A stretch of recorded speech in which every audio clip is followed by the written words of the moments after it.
when I was 10 years old. My sisters and I came home from school, and my mother was missing, and we never saw her again. Why would she disappear? How bad would it have been for her to leave 3 children and never contact them again? I thought she was desperate because she had taken all the money. Was she hurt? Did someone do something bad to her? I found out that my family kept a lot of big secrets. I think it's about time we found some answers. If you could see your mother again, what would you say to her? One word: why? Every family has a secret, even my own. I'm Jane Seymour, and my experience proves that solving a mystery, however painful, can bring a family closer together. We've assembled a team of genealogists, historians, and researchers led by archaeologist Natasha Bilson to do just that. Solve the puzzles of the past to heal the families of the present.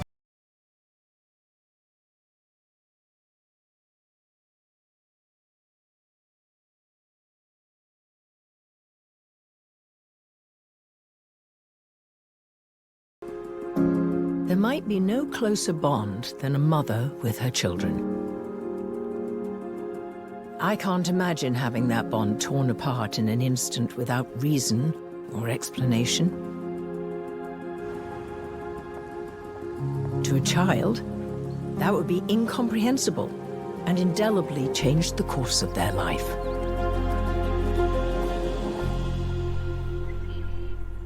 So this is the mystery of Catherine Cooper. She disappeared in 1952 from Philadelphia. I wonder if we can find out the reasons. Yeah, I wonder where she went.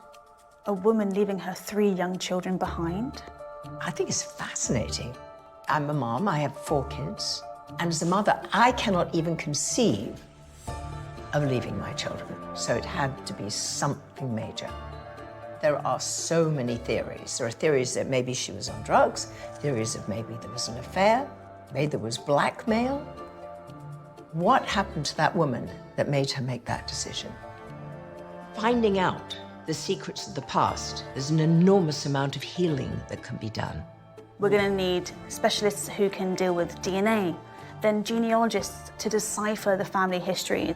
It's a lot of people involved in this, but I love finding ways to connect people through history. And then we got to meet the family, and it is a big family. I'm sure we can put on the British charm for them. Oh, the British Charm? Yes. We were born like a mile apart. We were. We were, who knew?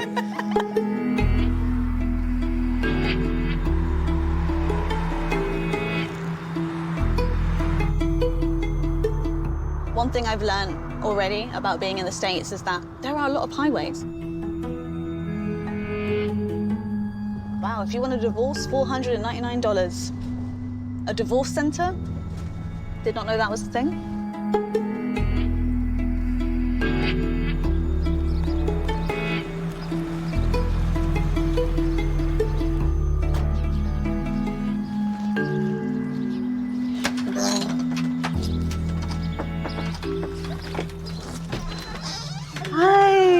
Lovely to meet you, Beth. Nice to meet you, Natasha. Beth. Come on in. Welcome to us and our home. Thank you. Hi. Lovely to meet you all. Nice to meet you.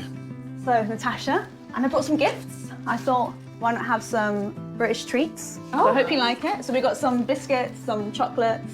Thank you. That's wonderful. Dig in. So, why did you want to start this journey with us? I've always been very curious about what happened to my grandmother. It wasn't easy for my grandfather. He had to work hard to support his 3 kids. I often, in my mind, would visualize what that was like to grow up like that and felt sad for them that they had to go through all that and always wondering what happened to their mother. And to give closure to my mother and her brother, I just started trying to solve what happened. Other family members would tell me stories. There was talk of an affair, or she possibly had been taken advantage of. Was she desperate? Was her heart broken and not knowing what to do and felt that she had to run? So I just started researching and researching. There were times where I felt very close to some answers, and then brick walls were there and I couldn't find those answers. If I had to put myself in those shoes now being a mom, that had to be the hardest decision she would have had to make ever. I cannot imagine having to make that choice. Oh, it pulls out my heartstrings. Like, Yes. honestly, it's just so hard to hear something like this. But to think now that some of those answers might be upon us is exciting and heavy all at the same time. So I need to dunk this in here, you said? Yes. Okay. You're gonna submerge it into the tea. How long? It needs to be soggy. Soggy. Yeah. My tea's Kind not... of like it's gonna fall off, but it's not gonna fall off. Oh, there it you goes. go. Okay. Oh, see, it fell off. So the trick is like Dunk and dunk, go. yeah, dunk and go. That's it.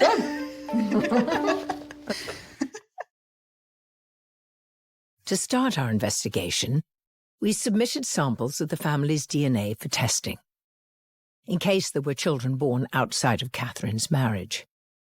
Our next step was to talk to Catherine's 2 living children to get their eyewitness perspective on our 2 main mysteries. What happened to their mother? And why? Mary Ann, now 82, was just 10 when her mother Catherine disappeared in 1952. Emil Jr., now 78, was just 6.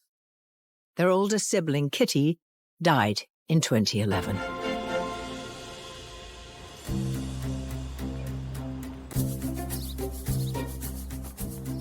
Come on in and meet my mom and the family. Hello. Hi, Bethany. Hi. Everyone, this is Natasha. This is my mom. Hi. Lovely to meet you. Me too, honey. This is Emil, my uncle. Hi, how you doing? Should I sit here? Excuse me, Natasha. I want to get my glasses over there. Oh, okay. Oh, Jeez. I'm sorry. I'm nervous. I'm coming. This is an album of, I guess you would say, my life put together. Wow. This is my mother holding me. She was always a loving mother. This is my father. His name was Emil, too. Emil. I'm a junior. Yeah. How was your upbringing before your mother left? We used to do lots of things, together. So they used to take us on different trips.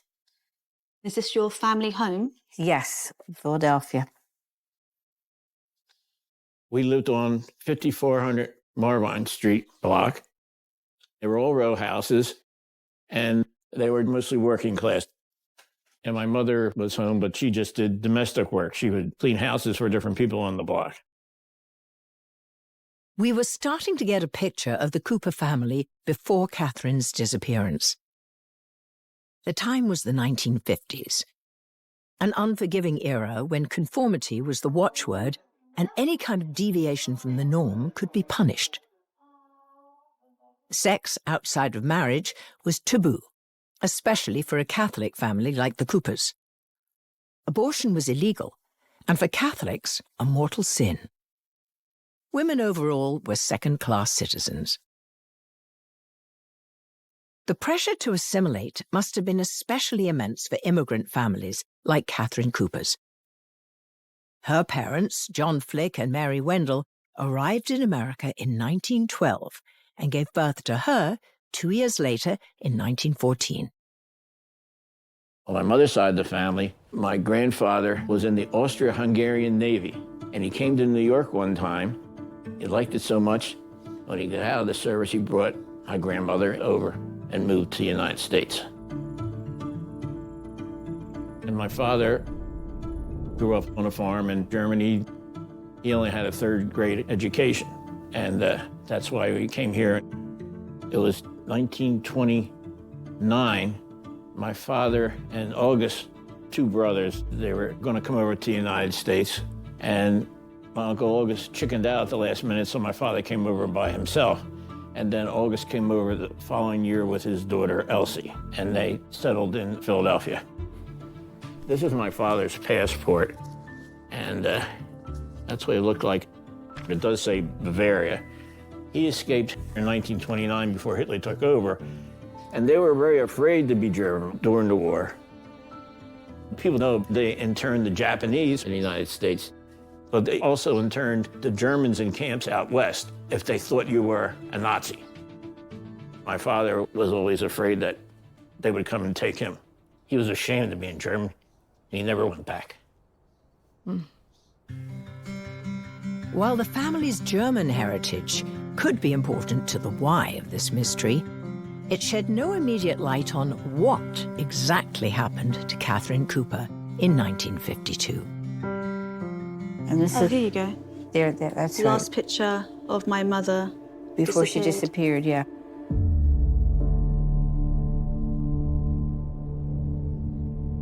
In 1952, in September, we were on our way.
How did everything kind of change?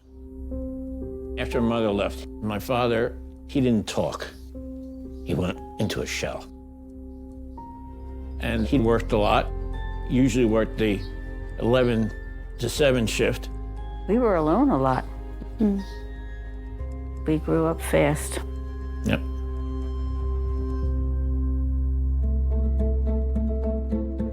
The pain in their voices felt authentic, like the events of 70 years ago had happened just yesterday. But their memories shed little insight. After all, memories aren't recordings of what happened. They are the stories we tell ourselves about what happened. They might be the truth, they might be a fantasy, and sometimes they might be a lie. To find out which, our researchers scoured Beth Ann's years of impressive research, poring over her notes, family photos, and historical records to glean any clues. One document in particular stood out. The affidavit that Catherine Cooper's husband, Emil, signed in court in 1962, 10 years after her disappearance. An affidavit in which Emil claimed that the FBI had searched for her and found nothing. When Emil signed this document, Catherine Cooper, mother of 3, was officially declared dead.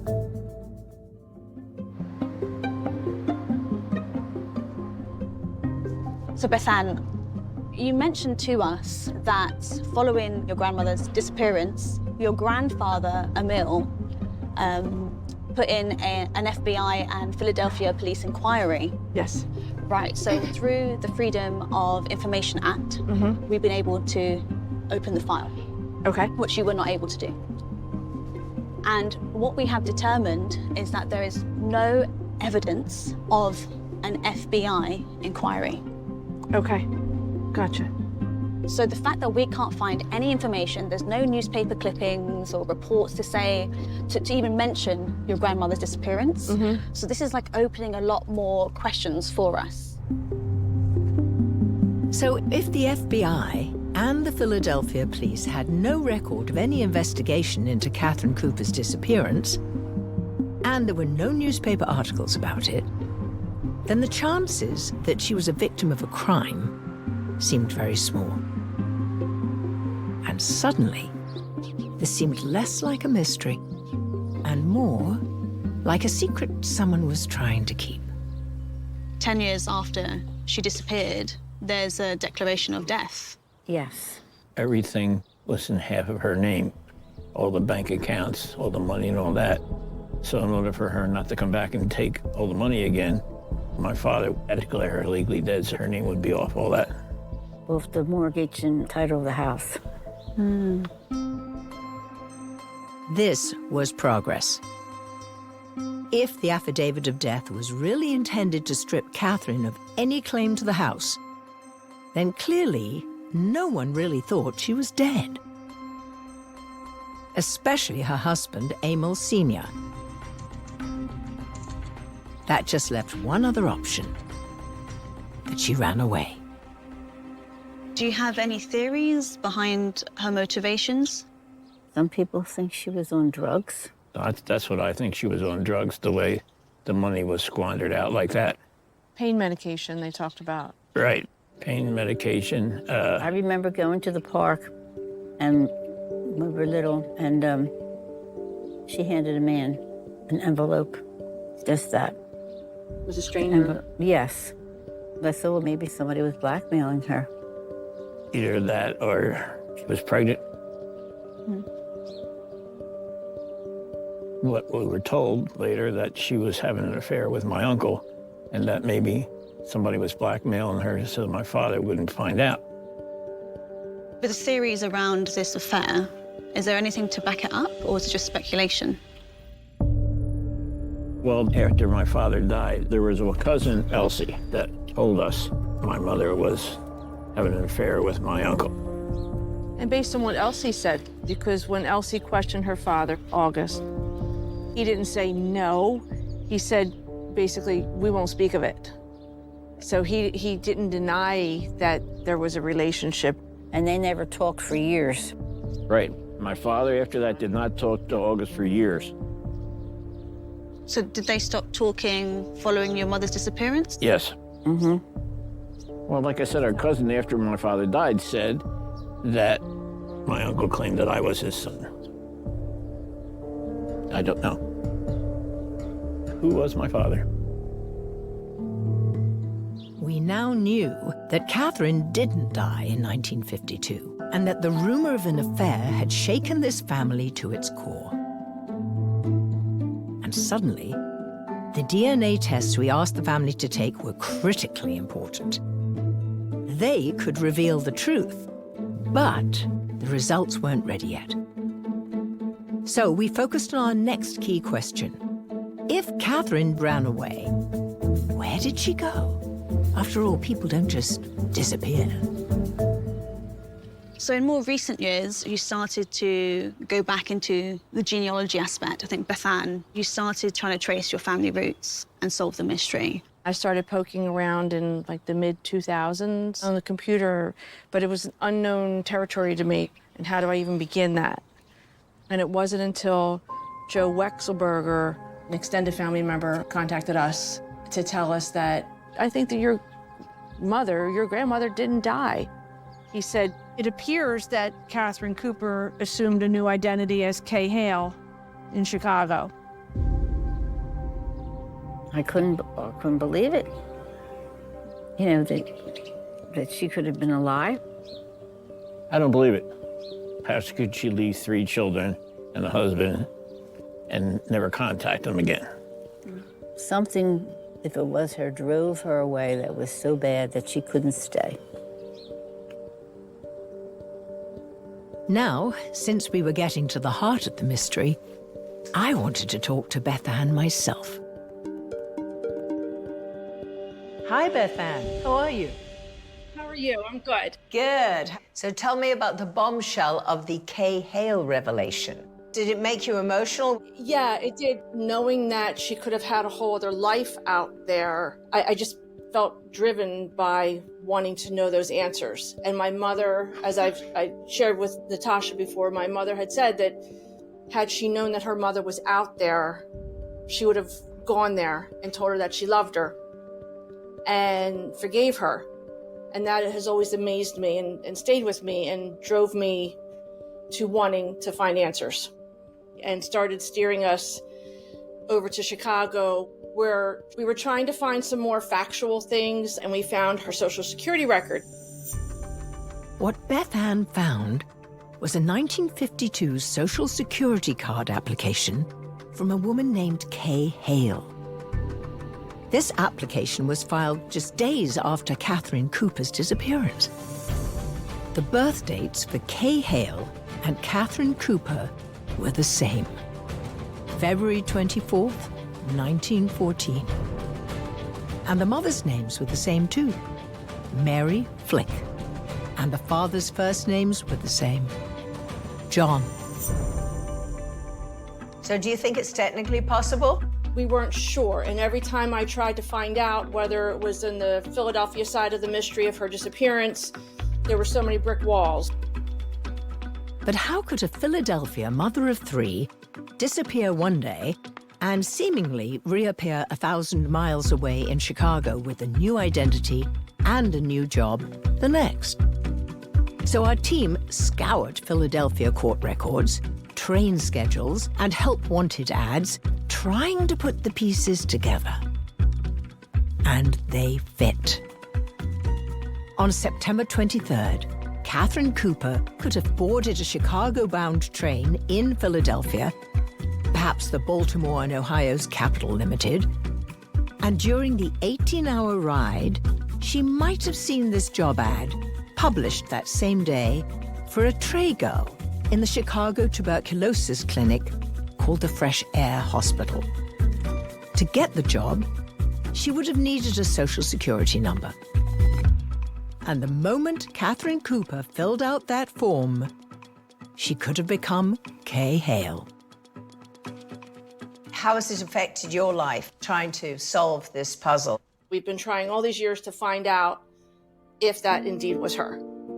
I know there's more facts out there, people that maybe she knew. I dug and I found out that she was married. Beth Ann told us that Kay Hale, while working in the Fresh Air Hospital, met a Jewish dishwasher named Sol Berman.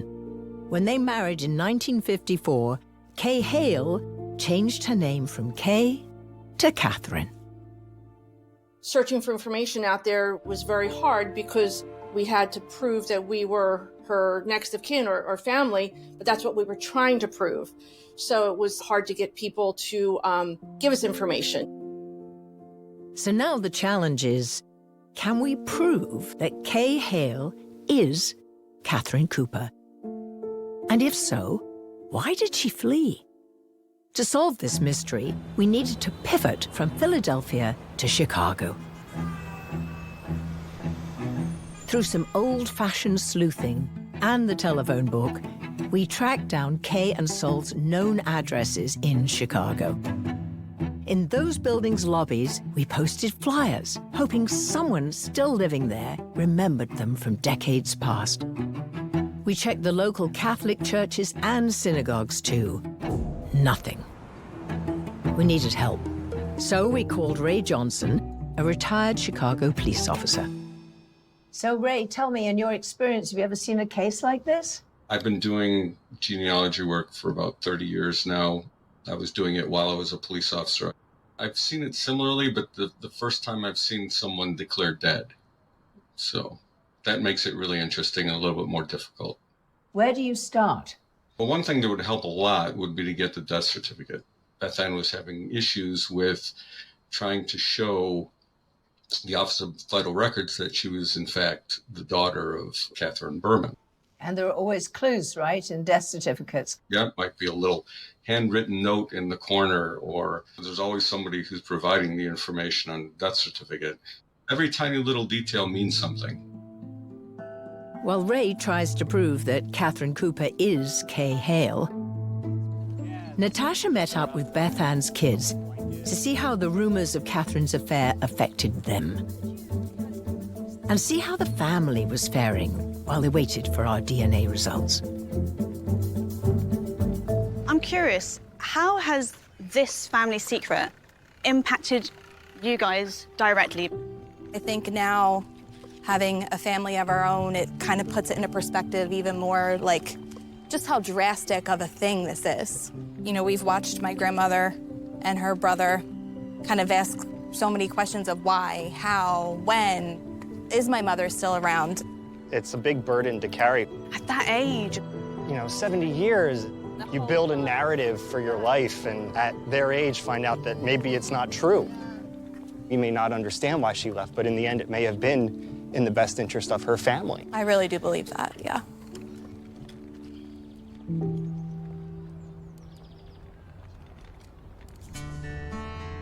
It's almost unimaginable that a single revelation could transform the narrative of someone's entire life. But now, with their DNA test results in, that's exactly the possibility that Emil and Marianne were facing. we've done the DNA tests, and what we found is that you are siblings, like 100%. We're siblings, Yeah, Emil. there you go. All 100%. that years of worrying or thinking. How about that? You were always brother and sister, but now you know it. So Emil was my father. Right? Emil was your father. So the thing is, you are 100% siblings, Isn't that wonderful? but But we can't prove or disprove that it was Emil or Auguste that was the father, right? Because we would need more DNA kits to be taken. So we need someone who's connected with Auguste. Is there anyone? no, No, they're all nobody dead. left. They're all gone. Well, first of all, August wasn't around when you were growing up Right, then, me. yeah. If he wasn't around, it's not Yeah. possible. That's it. All those years of speculation and all those people who told us different stories. Well, yeah. Then we Why didn't we do maybe we DNA still both years had the same mother and father, but maybe it's Joe Blow down the street. What? Does the DNA show any other brothers, sisters, or anything like? Like if they would have had another half sibling out there. Nothing else. Nothing, Nothing came like of that. Nothing. Okay. Thank you. Thank you. you so Thank you. much. So now we know, brother. No more questions from you, right? Right. While we had answered one question for the family, there were still so many more. Luckily, Ray had managed to get Kay Berman's death certificate. But would it definitively prove that Kay Hale and Catherine Cooper were the same person? Well, I have something here that I want to show you. Wow. This is the death certificate of Catherine Berman. She was from Philadelphia. I see the Lakeview Nursing Home. I knew that that's where she lived. Her parents were John Flick and Mary Wendell. She's buried at Rose Hill Cemetery, next to Saul. How does it make you feel holding this? You tried so hard to get it yourself. Yeah, I did try hard to get it myself. It's very interesting because I had spoken to the funeral home, I had spoken to the nursing home, I spoke to the cemetery. We were trying to prove that we were her family, but we weren't able to get this because there was not definitive proof that we were her family. So it was like, it was a strange circle. And it even shows the cause of Call it sepsis and congestive heart failure, yeah. She died August 25th, 2005. But you see that? So she actually did, at the end, put her true parents in. It's her parents' names, which are the same as your great-grandparents' names. So we tried to contact people connected to Saul and his family, his nieces, nothing we could find. You were able to contact his nieces, They but did not know. they didn't have any. They did not know who Saul Berman was. Wow. But the power of attorney. We had the name here, and she passed away in 2016. However, we were able to get hold of her son, and he was able to share with us some photographs, and we have them, if you'd like to have a look. Oh, yes. Yes, we'd like to look at that. Yeah. This was her.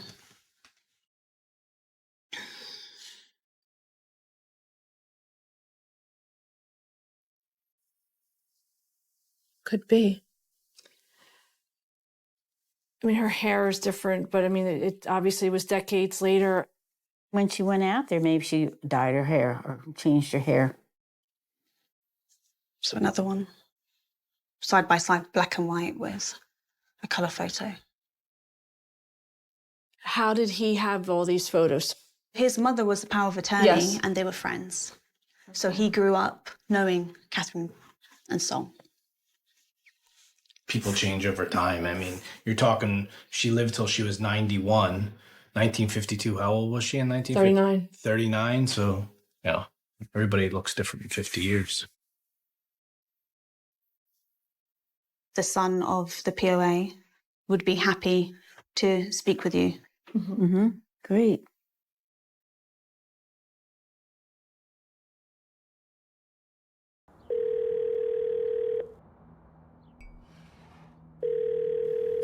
Hello.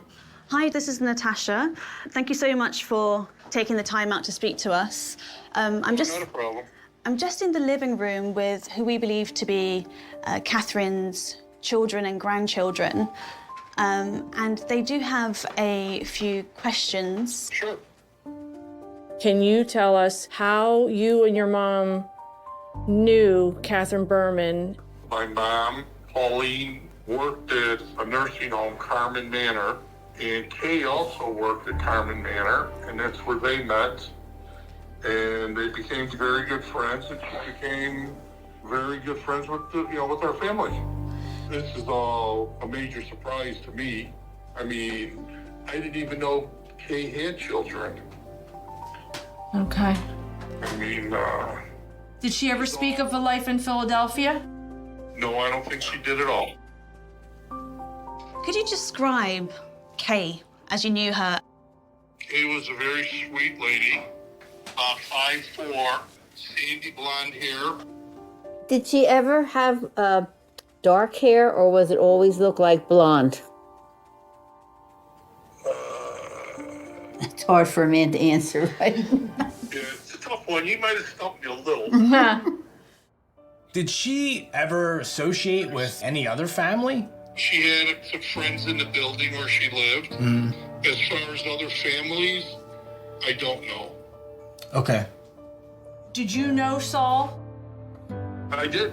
I mean, like they were always with us on the holidays. Kay was Catholic and Sal was Jewish. So that's a nice little piece of the puzzle there, too, that she was Catholic. So. I mean, the more I'm talking about it with you, the more that comes to me about her. She was at my wedding. I mean, she was at all the parties. She was included in everything. You said she was at a lot of the family gatherings over the holidays and everything. Did she ever bring any kind of special dishes of her ethnic background, or did she ever mention her parents' Austro-Hungarian background? I can't recall that. I have a question. Sure. I understand her first husband had passed away. In 1994. Did her family have a lot of contact with him up to his death? Oh yeah, all big and yeah, we're all close family, absolutely. Okay, so my question is, guys, did he not say anything? Was it not brought up to him?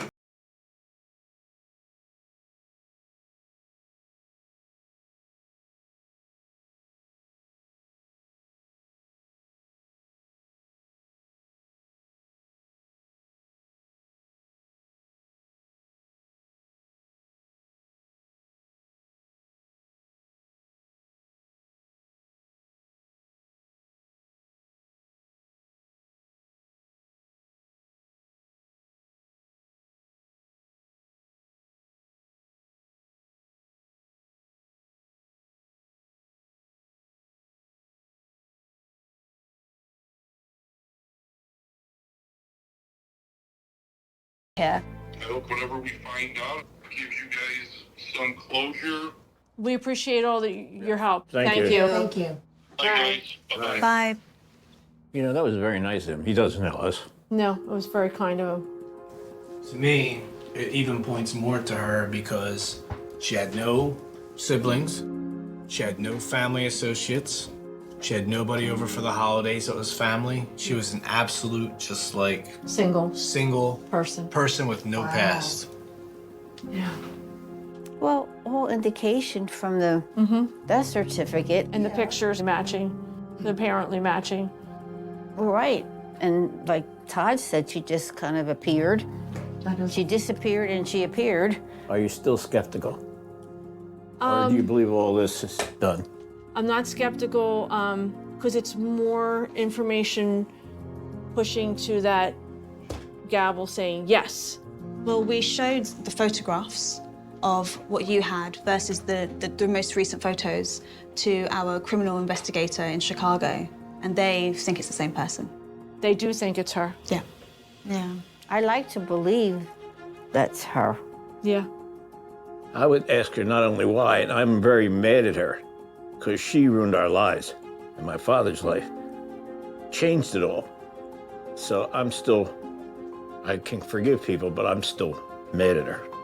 It sucks, as Pop said, it's horrible to find out that she did live this life.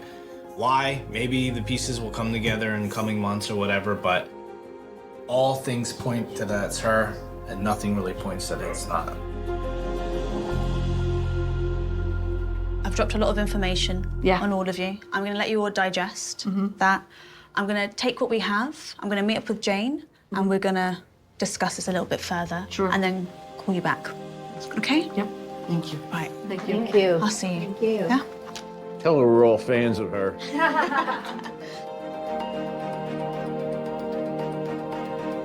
While the family found some closure in knowing what had happened to Catherine Cooper, there was still one big question left to answer.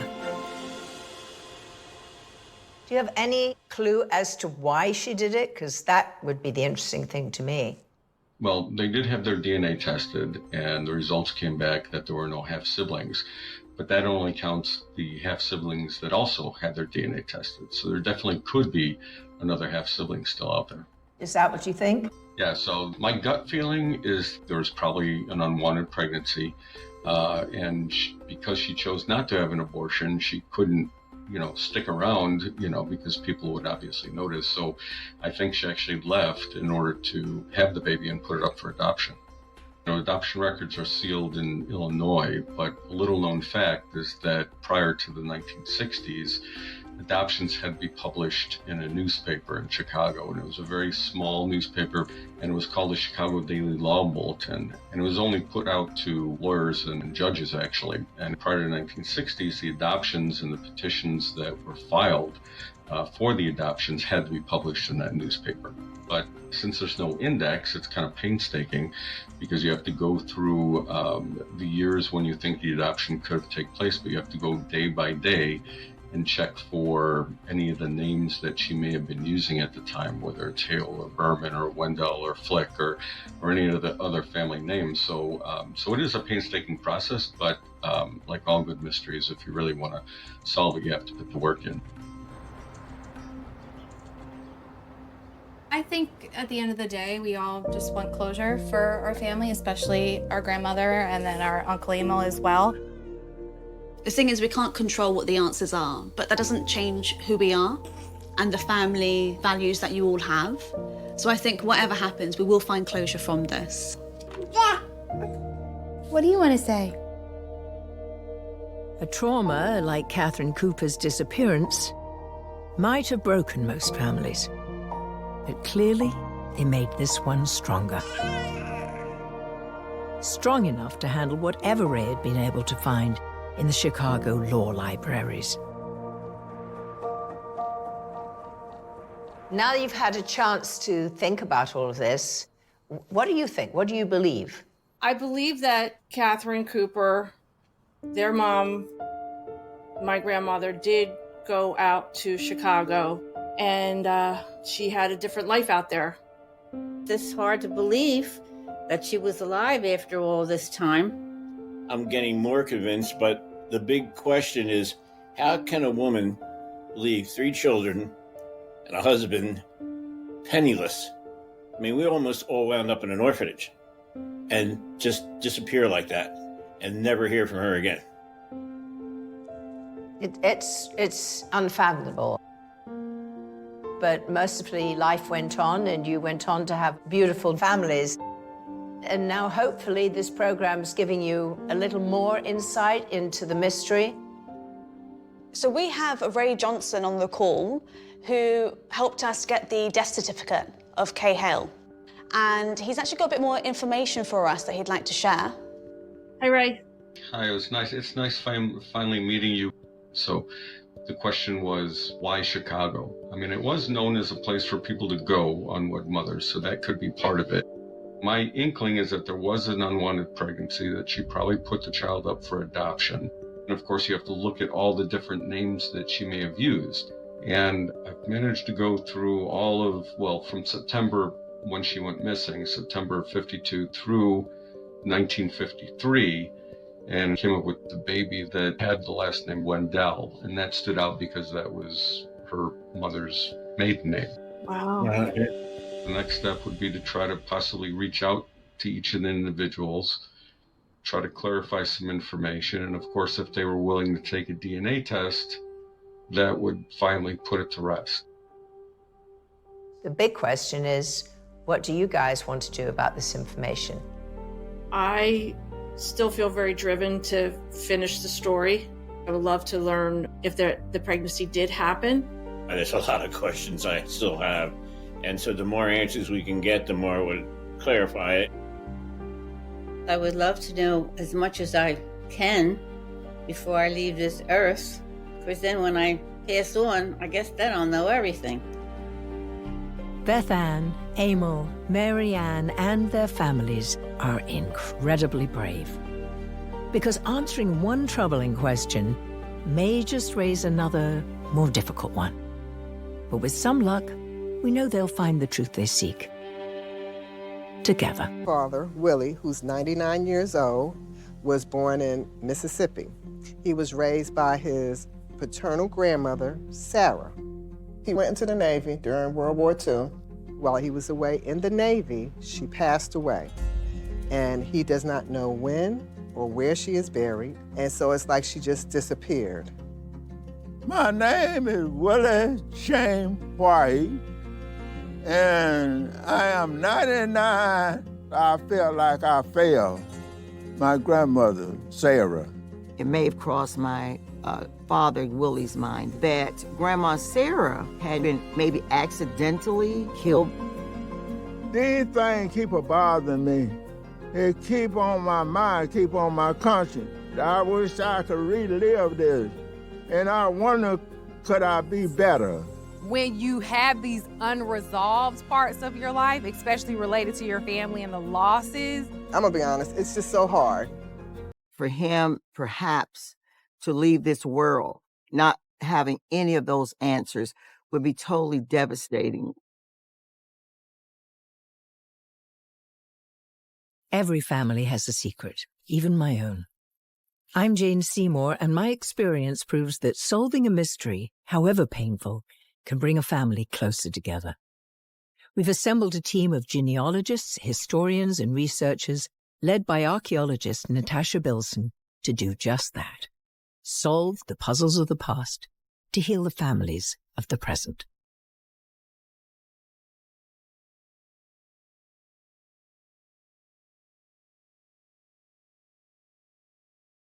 Guilt is a terrifying emotion, one whose impact is magnified by uncertainty. Did I do something wrong? It's rare to have a chance to help put someone's mind to rest, especially someone who's lived such a remarkable life that's nearing its end.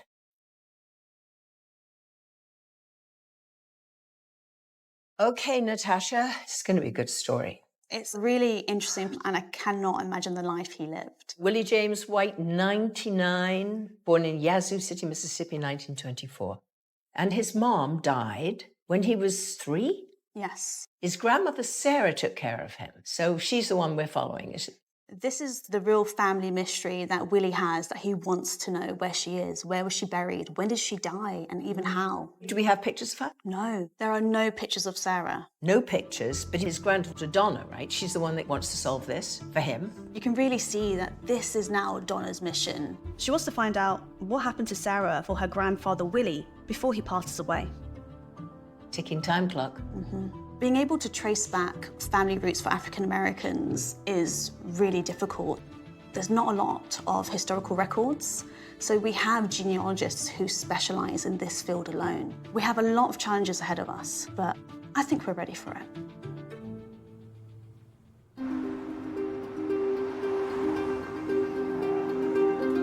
It's amazing how every city I visited in the United States has this sudden complex filled with all these skyscrapers. I feel that for me that's really unusual. So we only have London that's like that. I'm looking forward to meeting Donna, Willie's daughter Anne, and Willie himself. Hard to believe he has 36 great-great-grandchildren.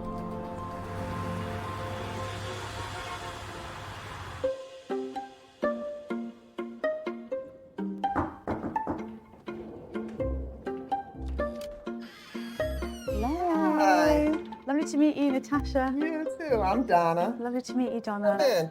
Thank you. Mother, Natasha's here. Good morning. Is it Tasha? Natasha. You can call me Tasha. It's a pleasure. To meet you as well. I brought treats. Oh, you did? Well, we yeah. have treats for you, too. Oh, really? So come on in. Thank We you. decided to put a little breakfast fare together. Yes. Now, for the donuts, it's best when you heat it up for like 10 seconds. Ooh, okay. Okay, just 10 seconds, because they're a sugary treat. Okay. And we'll put it in the microwave for 10 seconds. And I will have a bagel. I can never eat sugar on an empty stomach. Come on in, have a seat.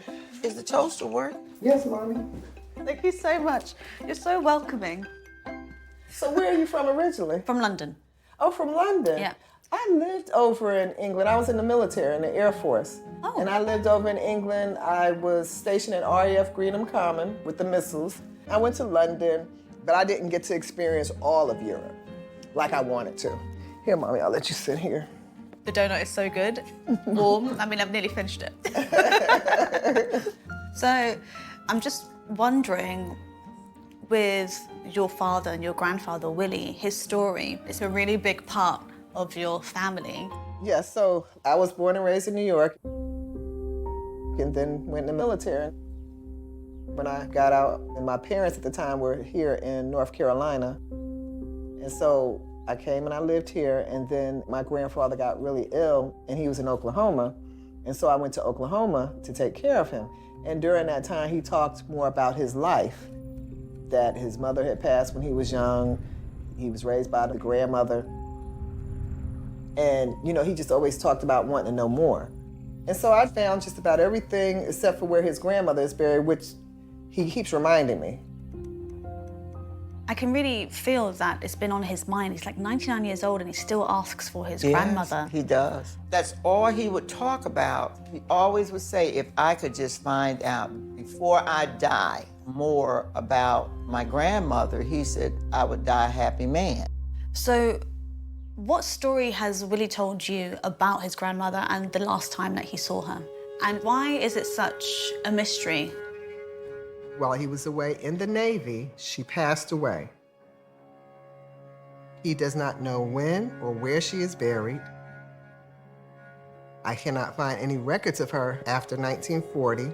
It's like she just disappeared. I mean, I'm working with the coroners in Mississippi. I'm working with the vital records people. Nothing's coming up.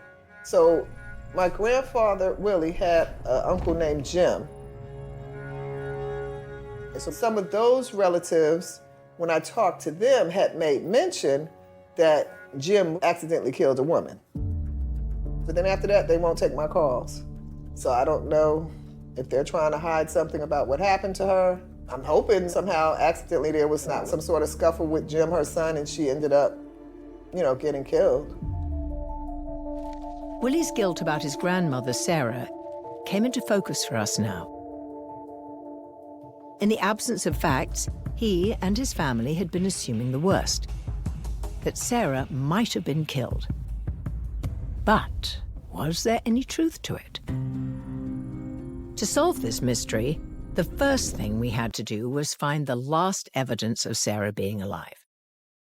We definitely knew that Sarah, who worked as a midwife, was alive in 1936, when her husband, Mose Duncan, died. She is listed as the informant on his death certificate. The 1940 census confirmed that Sarah, then 65, was living with her son Edmund, his second wife, and Willie, who was then 15. And just a few miles away lived Sarah's youngest son and Willie's uncle, Jim Pitchford, the person Donna suspected may have been involved with Sarah's death. So in 1940, Willie's family seemed to be close together and mostly intact. But then our researchers uncovered how quickly that changed. By 1942, Willie's dad, Edmund, was dead. By 1943, Willie was in the Navy, soon to fight in the Battle of Saipan. And by the 1950 census, Sarah had vanished, seemingly without a trace. What had happened? Before we dug in any further, I wanted to connect with Donna myself, since I knew from my own experience how heavy the burden of this kind of mystery can be. Hi, Donna. How you doing? I'm just so happy to meet you. One of the reasons I wanted to do this show is that my family has very complicated and mysterious history. I found out basically two sisters married to two different places, trying to escape the Nazis. One of them survived because she was taken care of by a really lovely Catholic lady who hid her away. And what we found out after the war was that her husband died and the children had been sent straight to the camp. And at the end of the war, she found her sister and she had escaped with her family intact. And when one sister realized the other sister had her family intact and she had actually lost everyone, she went to the top of a mountain on her last day of being with her sister and committed suicide. I can't even imagine.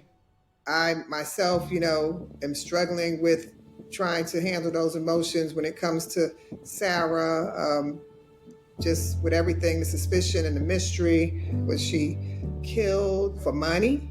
So just trying to keep myself together in light of not knowing. These family stories, they stay with us. And when we don't know them, and they're sort of little bits and pieces we hear, we never can quite make sense of them. And that's why I found doing this story about Willie and Sarah was so important to me.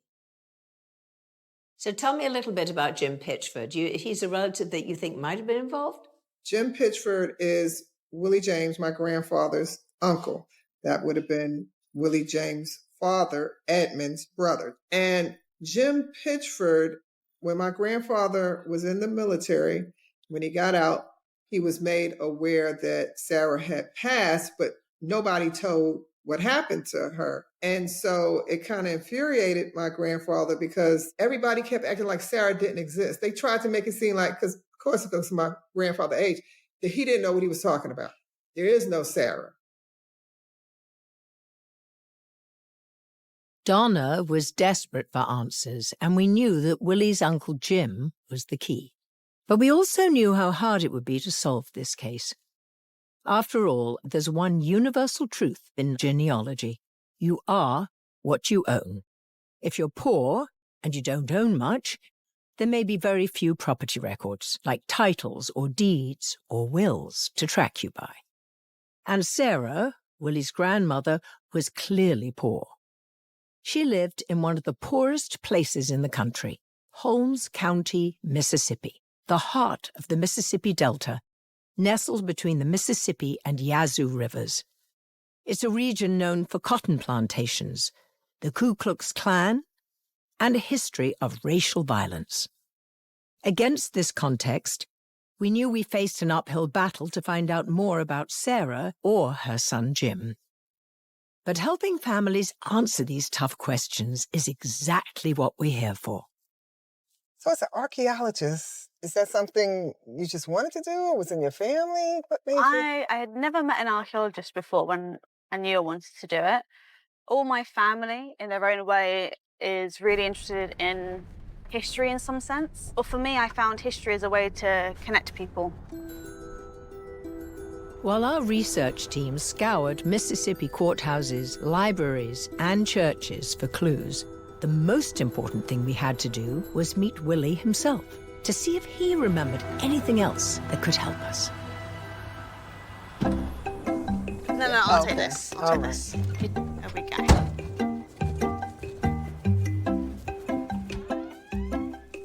Hello. Ooh, it's hot in here. You didn't turn the air on? Bonnie, we got it. We got it. How you doing? Just turn it to air. Willie has lost his hearing, so his family communicates with him by writing on a tablet. Natasha is from England and bought gifts. Okay, give me the next one, Mom. I used to be on this ship with the Englishmen. So they said, why you yank? Take tea, put sugar in tea, and then put lemon in it and make it sour. When, where were you born? I was born 1924, August 17, in Azure City, Mississippi. All I know about my parents' name was my mother was Judy Green. I was 3-year-old when she died. My father was Edmund White. I had an abusive stepmother. I had a bad relationship with my father and my stepmother. I was 3-year-old when grandmother Sarah got me. She taught me everything. She always taught me about independence. She said, don't depend on nobody but yourself.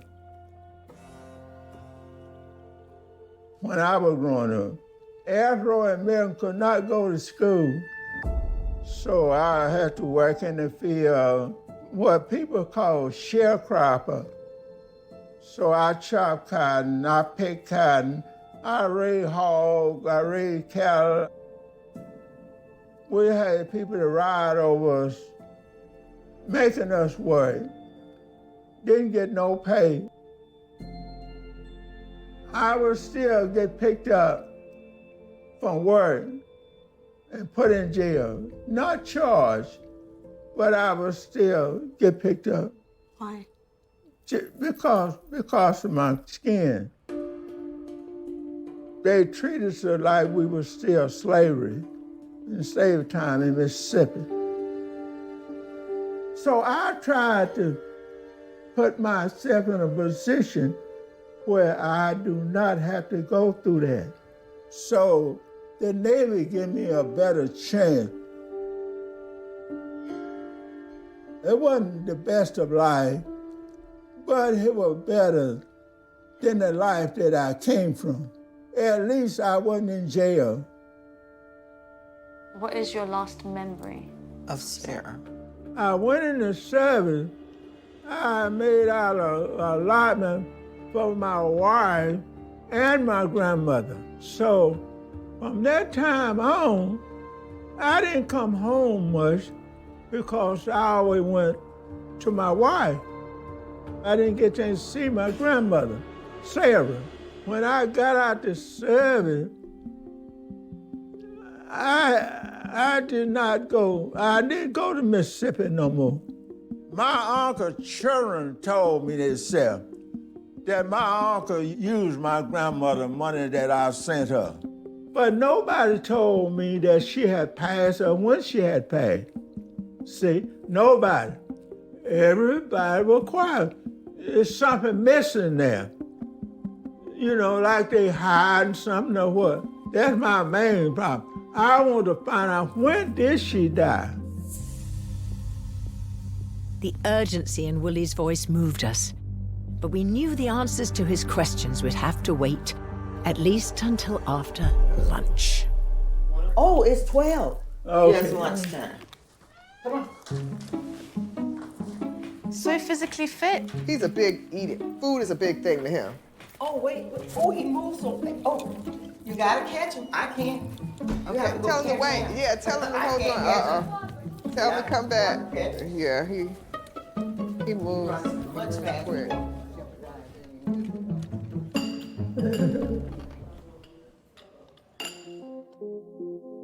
Willie's suspicion that Uncle Jim took the money he sent his grandmother, Sarah, explains why Donna suspected him in her death.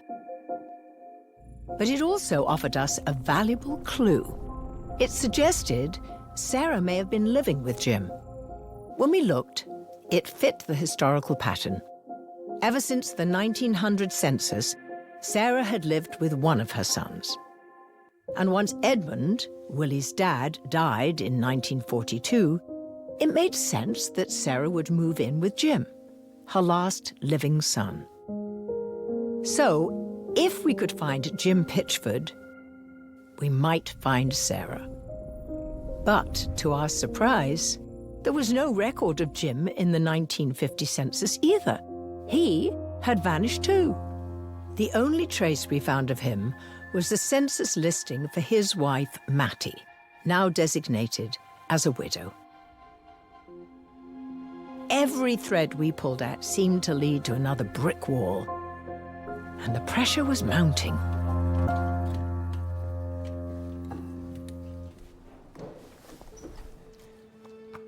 What would it mean to you to know what happened to Sarah?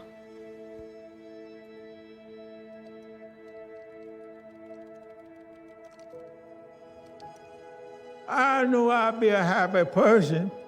I know it mean the world to me to know that I know she resting well in a better place. I felt obligated. I felt obligated to my grandmother. I felt like I owned her something. And I would like to come to a conclusion that maybe I didn't do anything wrong, and maybe I did.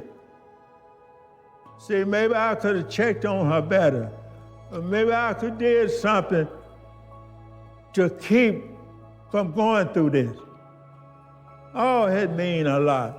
It mean more than I can tell you. It mean more than words can say. These the things that mean.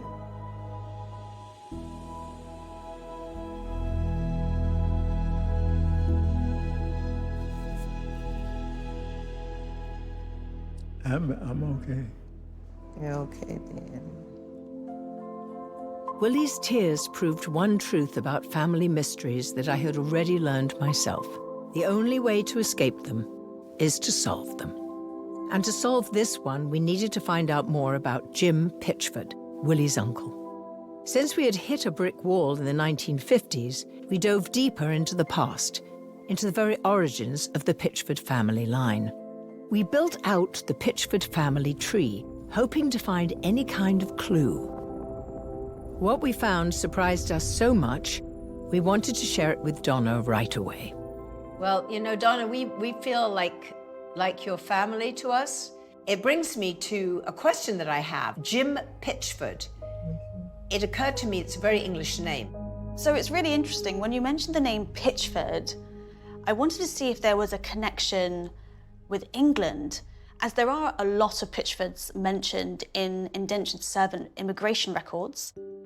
Indentured servitude, as you know, was a common practice in the 18th and 19th centuries, whereby poorer, usually white Europeans, paid their way to the New World by promising to work there for free. That's definitely a revelation to me, which I find very helpful to understand as a Black person. So what we can see from some of the records is that the Mississippi Pitchfords most likely came first to Virginia in the late 1600s or early 1700s, directly from England. At some point, the Pitchfords from England, who were most likely white, had children with enslaved women in Mississippi, which should explain how the Pitchford name made it into your line. For you to say that they came in as indentured servants is really surprising to me, that people who came over from other countries just wanted to make more money in a new country and use slaves because they were told, hey, we're doing this, so come on over and do the same thing. Indentured servitude, slavery, racism. They've all had a profound influence on black families for centuries. But our research into the Pitchfords' genealogy revealed much more than indentured servitude. It gave us a full picture of Jim Pitchford's line and suggested he had a child named James C. Pitchford, who lived in California. We tried calling him, or any living relatives from his tree, but got no immediate answers. So we pored over California newspaper records, hoping to find a clue in an obituary, classified ad, or community bulletin. Then we found a January 22nd, 1960 birth announcement for a James Pitchford in the Solano News Chronicle, a newspaper serving an area north of Oakland. His grandfather was listed as Jim Pritchard of Memphis, Tennessee. Was that a typo or a breakthrough? Could Jim still have been alive in 1960 and living in Memphis?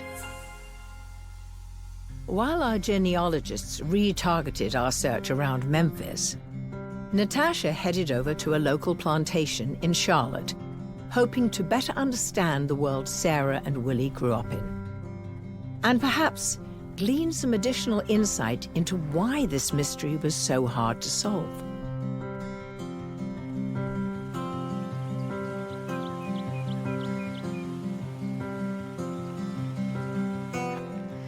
When you think of plantation houses, you imagine these large mansions that dominate the landscape. It would have been inspired by Greek and Roman architecture. But here we have something a little bit different. Yet to those enslaved and even freed working on this land, it would have been a symbol of power and authority.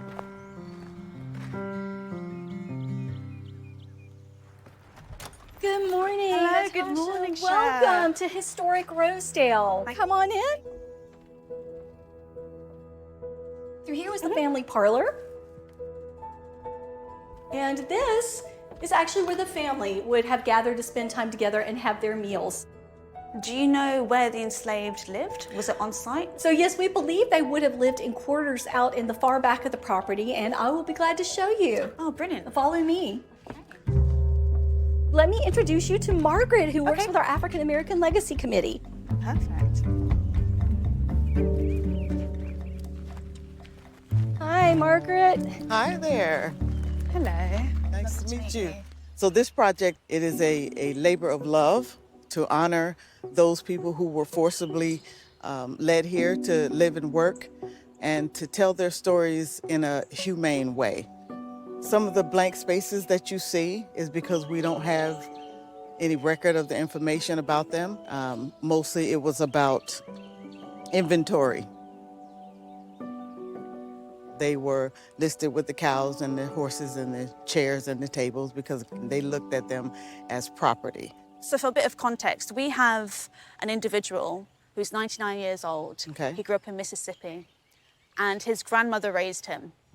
And we're trying to understand the life that he lived, the experiences he went through.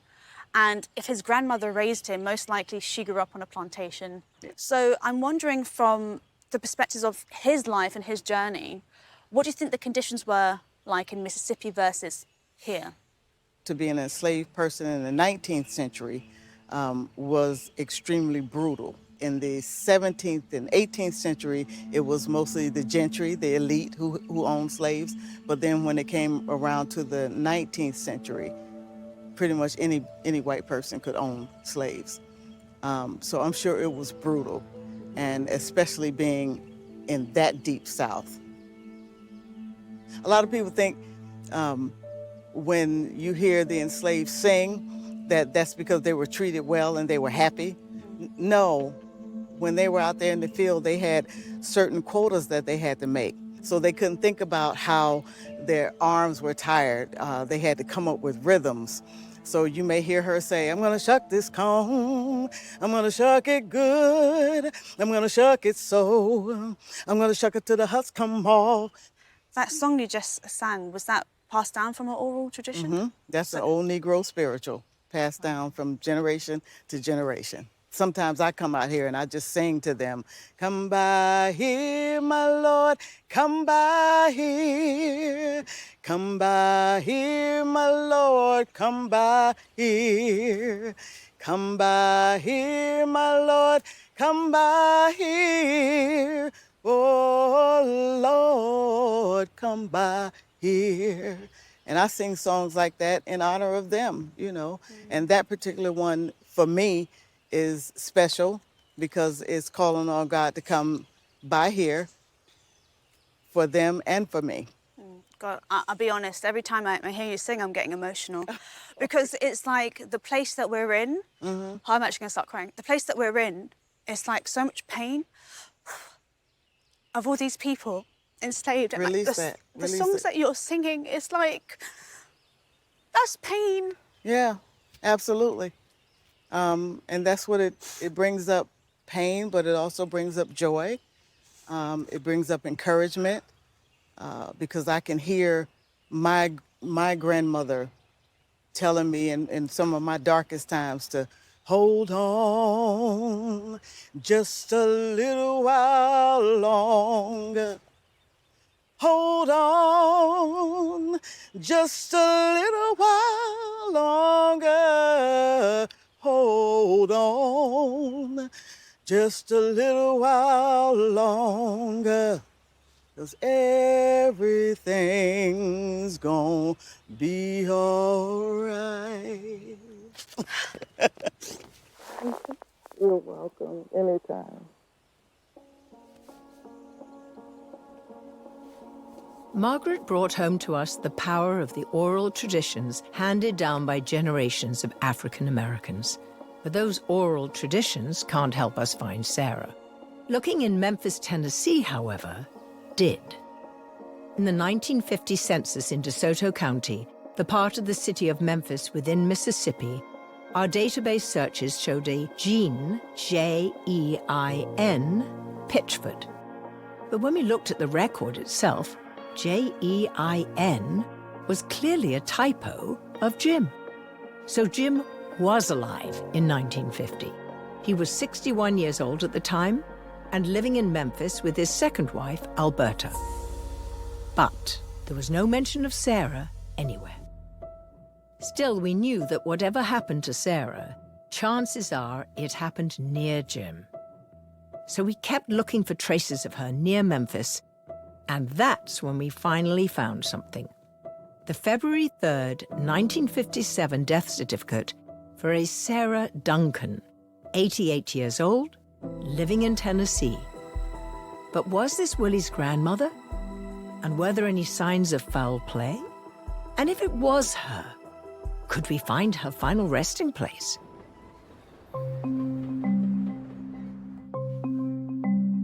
Hi, Natasha. How's it going? It's going really well. Willie is amazing. And Donna and the family, all of them. So we have a lead on Sarah's death certificate, but if we're going to find Sarah's gravesite, we need someone to go to the cemeteries in person. Speaking to Donna, we do know that there is a great nephew based in Mississippi who might be able to help us. That's great news. What's his name? John. I'll dial him in right now. Good. Hi, is that John?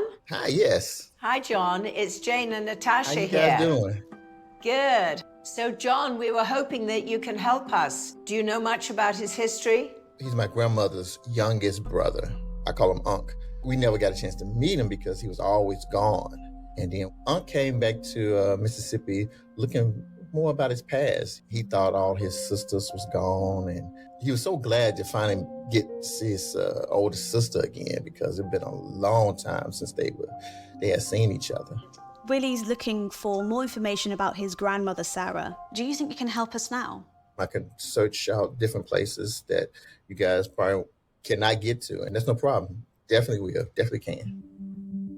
While Willie's great-nephew, John McCall, started looking for potential grave sites, our team pored over the Sarah Duncan death record we'd found, trying to conclusively prove we had the right Sarah.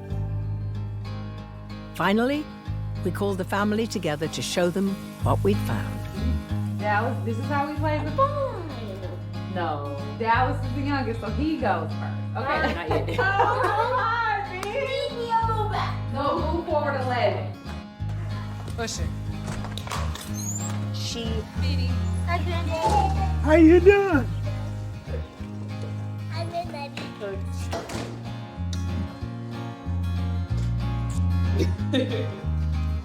Hey. Daddy.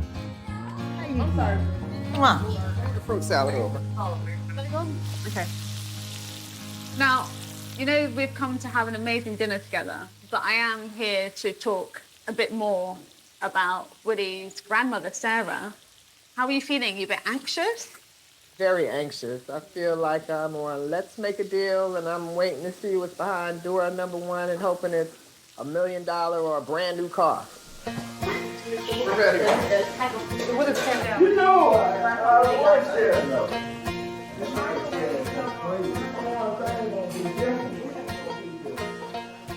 What you think about our food?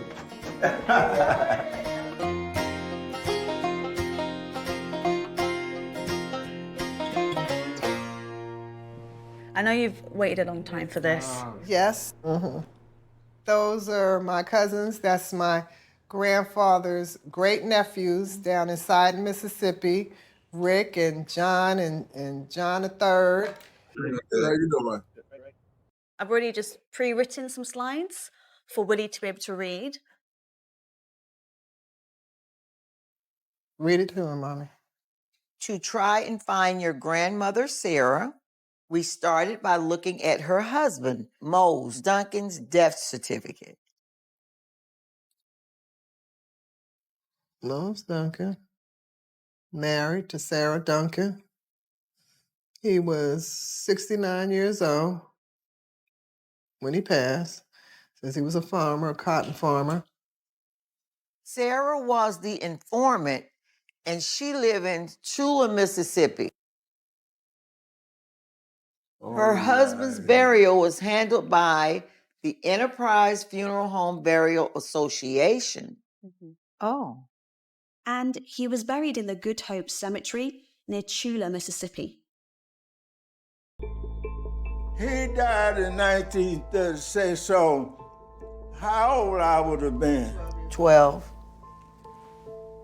I'd be 12 years old. Mm-hmm. This is really revealing information here. But I'm waiting on the main thing. So we had quite a bit of challenges. We scoured all the records. We looked everywhere in Mississippi and nothing. And then we finally found Jim Pitchford, her son, near Memphis. Oh. Okay. Okay. And that's when we found this. We know Sarah's son, Jim, had moved to Memphis. But how do we know for sure this is her? Israel Talbert. Be his great-grandparents, right? Well, I know those names. We're sure it's the right Sarah Duncan because we also found this, Jim Pitchford's Social Security application from 1942. It lists Sarah's maiden name as Talbot, which matches the death certificate. I believe that's her, because that was a name that I was looking at as her maiden name. I see now. How did she die? It's an aneurysm. She died from an aneurysm. So there was no foul play. Jim didn't kill her. Would you like to know where we think Sarah Duncan is buried? Sarah's body was transported back to Mississippi by the Enterprise Burial Association.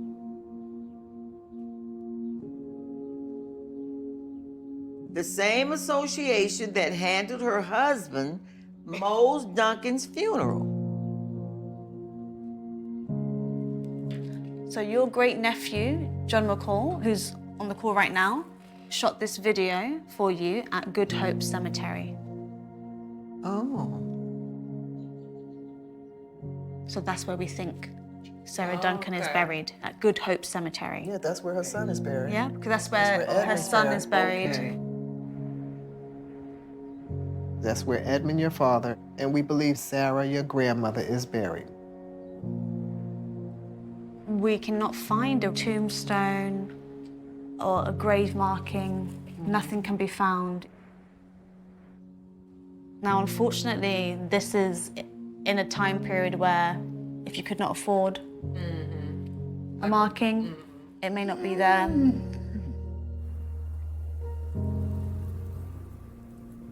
I have promised my father that I would take care of my grandmother because he asked me. Said, look out for your grandmother when I'm gone. I should have checked her, was sure that she was getting her money. But I trusted somebody else. I do not fault my uncle, even though he used his mother. But I don't fault him, I fault me, because I should have checked. And that's what I wanted to find out. I wanted to find out, now I know. I don't fault nobody but me. It's on my book. I have to live with this. There's nothing nobody can say. Danny. But I'm glad that I know where she buried, and I know that she will put away. Okay. I'll tell you, this will make me feel so good. Yes, so thankful. There's not enough words. There aren't.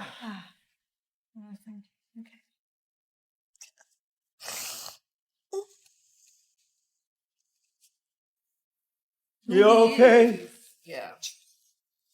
She tell him she's just very happy that he found this. Yes, let him know I'm happy, Ma, please. She's just so he very does not happy. worry. I don't want him to worry. Tell him it's tears of joy.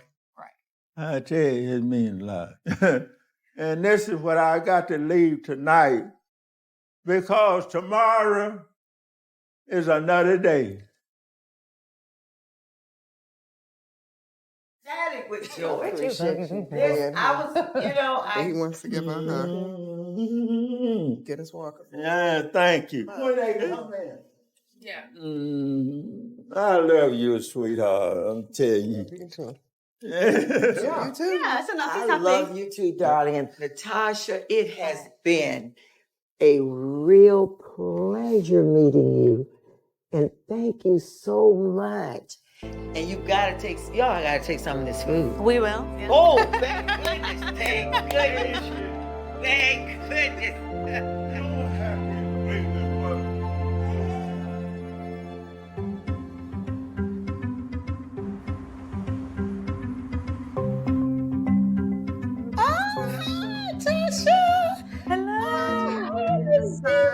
How are you? I'm very well. How are you doing? I am wondering, it is such an honor to see you on the other side. How is Willie? He's in good spirits. And, the people at the hospital are taking good care of him. But he's in great spirits. Has knowing anything more about Sarah changed Willie in any way? Has that helped in any way? Oh my gosh, yes. He is more content now. He's truly satisfied, and he's so grateful. And we're truly grateful for all you have done, the hard work that was put in making this happen for him. You really, saved his soul. We know Willie's not doing so well right now. Do you think he'll make it to his 100th birthday? I do believe he's going to make it there and even past that, because he's gotten that light, that fire back in him. That's really wonderful to hear. And what a privilege it is for us to meet you guys as a family. You're an amazing family. Thank you. And Willie's an inspiration, really. And I'm just so glad we were able to help.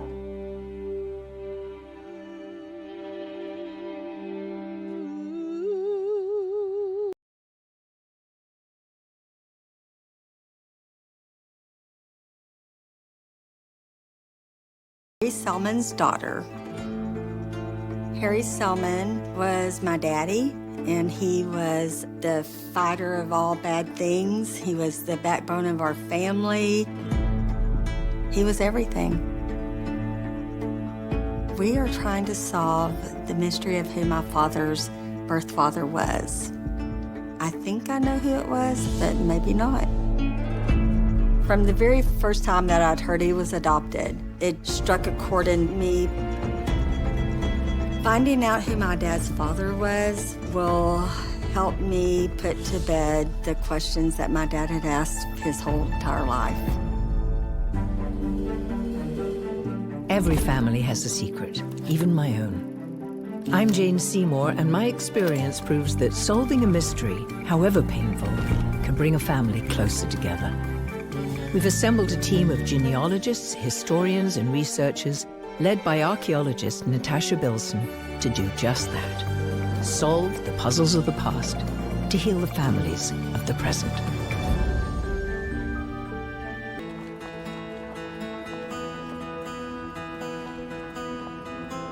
Knowing who you are is a fundamental part of being a human. For Harry Selman, where he came from was a mystery he lived with his whole life. He kept silent about the weight of it until his deathbed. Even now, the truth remains unknown, and questions linger about why the answer was kept hidden.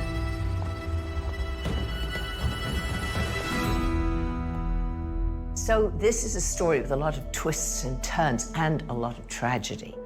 We start with Harry Selman, born in Dallas, Texas, during the Depression. And we know that Harry had no birth certificate. So when his mother died, the secret of who his biological father also died with her. Well, that's incredibly tragic. But Harry was taken in by his family, wasn't he? By his half-sister? She adopted him. Shortly after, she marries a man called Cy Selman. So this mysterious Cy Selman married Harry's sister and adopted him. All the while, there were rumors that Cy Selman was Harry's biological father. But if Cy was truly Harry's father, why keep it a secret? Well, that's something Andy wants to know. I think what's important about stories like this, especially this one, is the pain that's there from not knowing the facts. You know, when you have secrets like that, they just permeate families. They permeate, you know, the next generation, the next generation. And then all of a sudden, like in, you know, in my family, we found out something about past generations with family feuds that no one can even remember why. You can't have that kind of secret stuff hanging over you, because it does go down generation to generation. And it's not just Harry who lived with this, it was passed on to his children. So Andy is now searching, and that is also passed on to her kids, the search to wanting to know their family lineage. Well, there's definitely a mystery here, but I can't help but feeling that there's more to this story that the Selman family isn't telling us.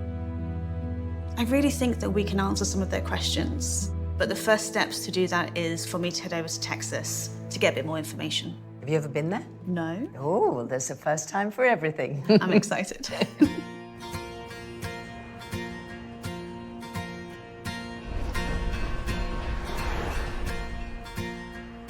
For Andy and her family, home is Forney, Texas, a small town on the outskirts of Dallas, the city where Harry was born. Texas is known for its larger-than-life reputation. Once the heart of the Wild West, legends of the cowboys and outlaws who once roamed the land still live on today. It's a place that's very sure of its identity and takes a lot of pride in it. From what we've uncovered, that Texas spirit runs deep in the Selman family. But despite their strong roots, some parts of their story remain hidden. After years of genealogical research and DNA testing, the full truth remains just out of reach. As we step into the Selman family's past, we're ready to unravel the truths that have been hidden for far too long. Hello. Hi. Lovely to meet you. Nice to meet you. Nice to meet you, Dr. Andy Bass. Lovely to meet you. So, welcome to my home. This is my husband, Mike. Hello. Very nice to meet Lovely you. to meet you as well. Nice to meet you. This is our Trip. Trip, Trip, that's Trip. our Nice to meet youngest. you. And then our oldest. Trevor. These are my pride and joy. I wanted to tell you a little bit about my dad. Basically, everything I know about life, I learned from him. He believed in working hard. He believed in standing up for people who didn't have a voice. Really tough, quiet old guy. Very like old school machismo type of like Clint Eastwood type, I would say. Very mysterious. That's a good analogy Very for him. mysterious, didn't really say much. He didn't let you know he was hurting, ever. Man's man. A lot of grunting. Yeah, a lot of grunting, cussing. Yeah. He'd watch maybe 2 or 3 minutes of the football game and he'd start cussing and I'm going to the shop. God doesn't want me to watch this today. And he'd off to the shop, he'd go to work on a car.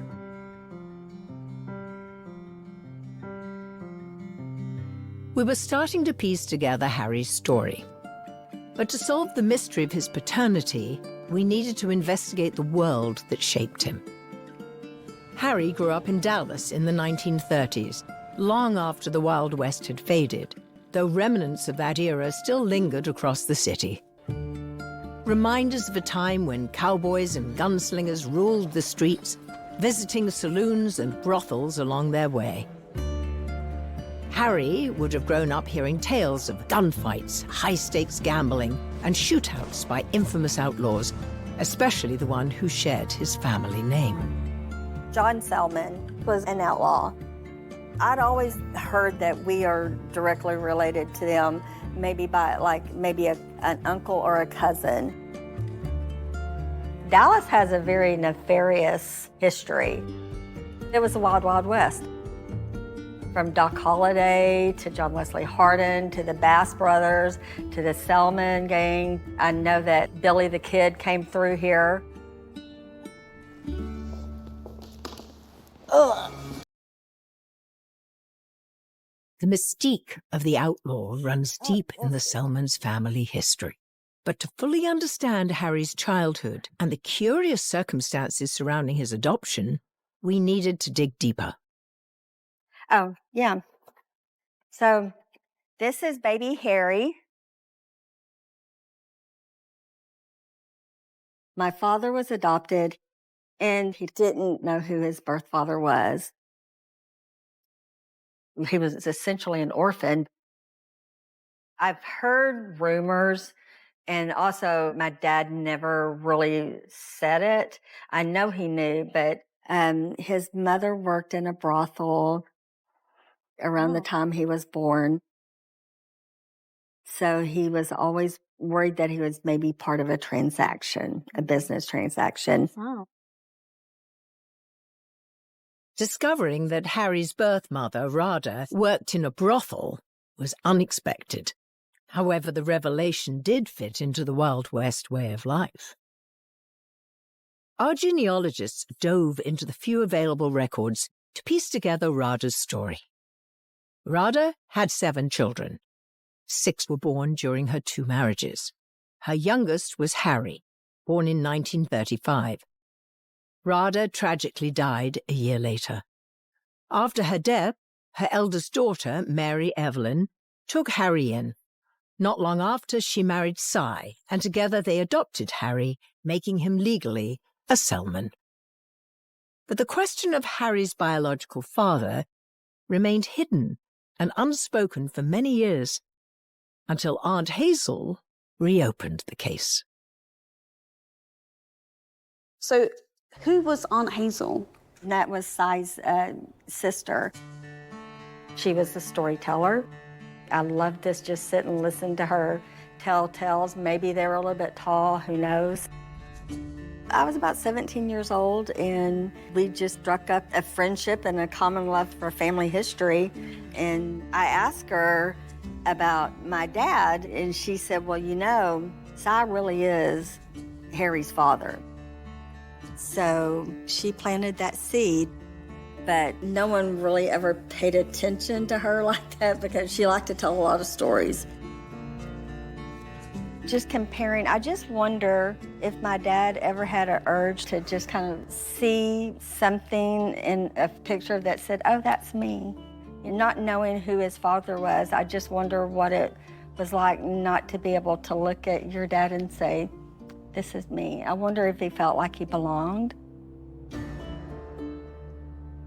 It really seems like your family secret has been weighing on you as well, considering it was your father's wish on his deathbed. Oh, yeah, it was like a failure. I took it as a failure that he wasn't able to know before he died. I think that that's what he wanted to be more than anything, was a real Selman.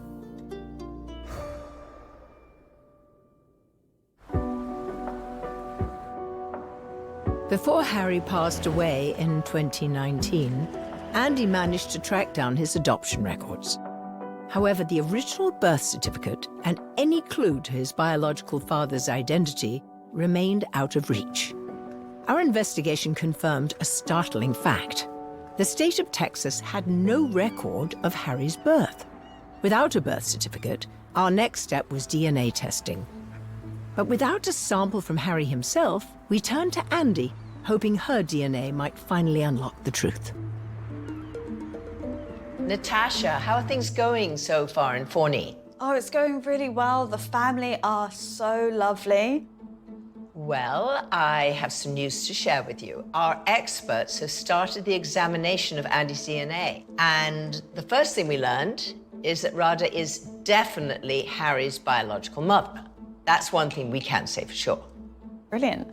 But unfortunately, there were no immediate matches in the DNA databases to show who Harry's birth father might be. And there were no DNA matches that showed a close connection to the Selman family line. So we still don't know if Si is actually Harry's birth father. So we're going to have to go back into history to trace the clues. This is the kind of mystery that gets me excited to investigate. It's not a straightforward DNA case. What we need to do is find a living descendant that we can confirm is a biological member of the Selman line. We'll have to start with the genealogical records. We can make a comprehensive family tree of the Selman line. That means if we find someone related to Si by blood, we can solve this mystery? Exactly. First thing I need to do is reach out to our genealogists to get started. We began mapping out the Selman family tree, searching for a living descendant whose sample could be used for DNA triangulation. Our genealogists left no stone unturned, sifting through census records, land deeds, and church archives. This extensive search revealed an intriguing chapter of Selman family history, adding a surprising twist to our investigation. Do you have any ideas of how the Selmans came to the US? From what I read, one of the Selmans came over as maybe like what we'd consider an indentured servant. And do you have an idea of their name or when this was? No. So you'd be happy to know we have a name. Oh. There was a John Selman who came to the US in 1658. Okay. Who is your 8th great-grandfather. Yeah, we're going back 8 generations. Oh, so he predates everything. We have a record that he did come over as an indentured servant. Indentured servants were individuals who received passage from the British Isles to the New World in exchange for several years of unpaid labor. It's estimated that up to 500,000 indentured servants arrived in the United States during the 16th and 17th centuries. Many of these were children who endured hard labor, poor living conditions, and the constant threat of disease in an unfamiliar land. We actually think that John Selman was around 12 to 13 years old. Wow. It kind of makes us think that either he was an orphan or he maybe had some sort of petty crime and involuntary had to come to the US under indentured servitude, which was very common for children especially. So we've been able to kind of narrow down where your ancestor John Selman came from, to a place called Ludlow in Shropshire, which is in West England. We have an example here of what a contract would have looked like from the 17th century. Unbelievable. So you can imagine your great-grandfather 12 or 13, probably 8 could not even generations read. back. Probably couldn't even do a signature. He had no clue. No clue. Wow.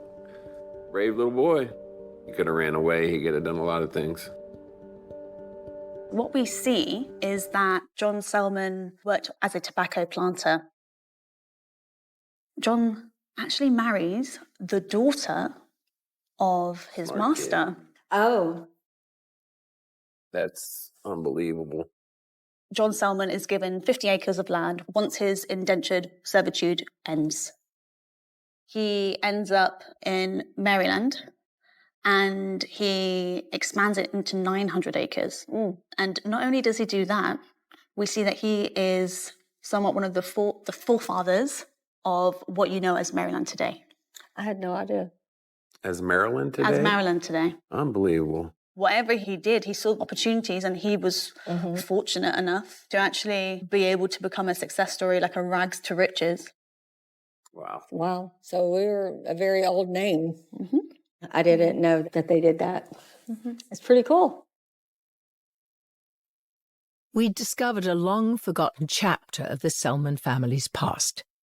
But if Harry isn't a Selman by birth, what does that mean for the stories we're uncovering?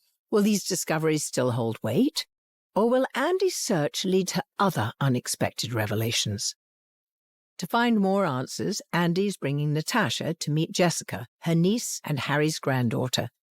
As a nurse, Jessica cared for Harry in his final days and heard some of his last words.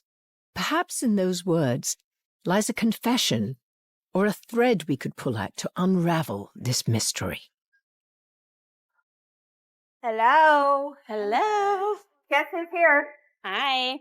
This is Natasha. Hi, so nice to meet you. Lovely to meet you. This is my niece, Jessica. Welcome. Thank you.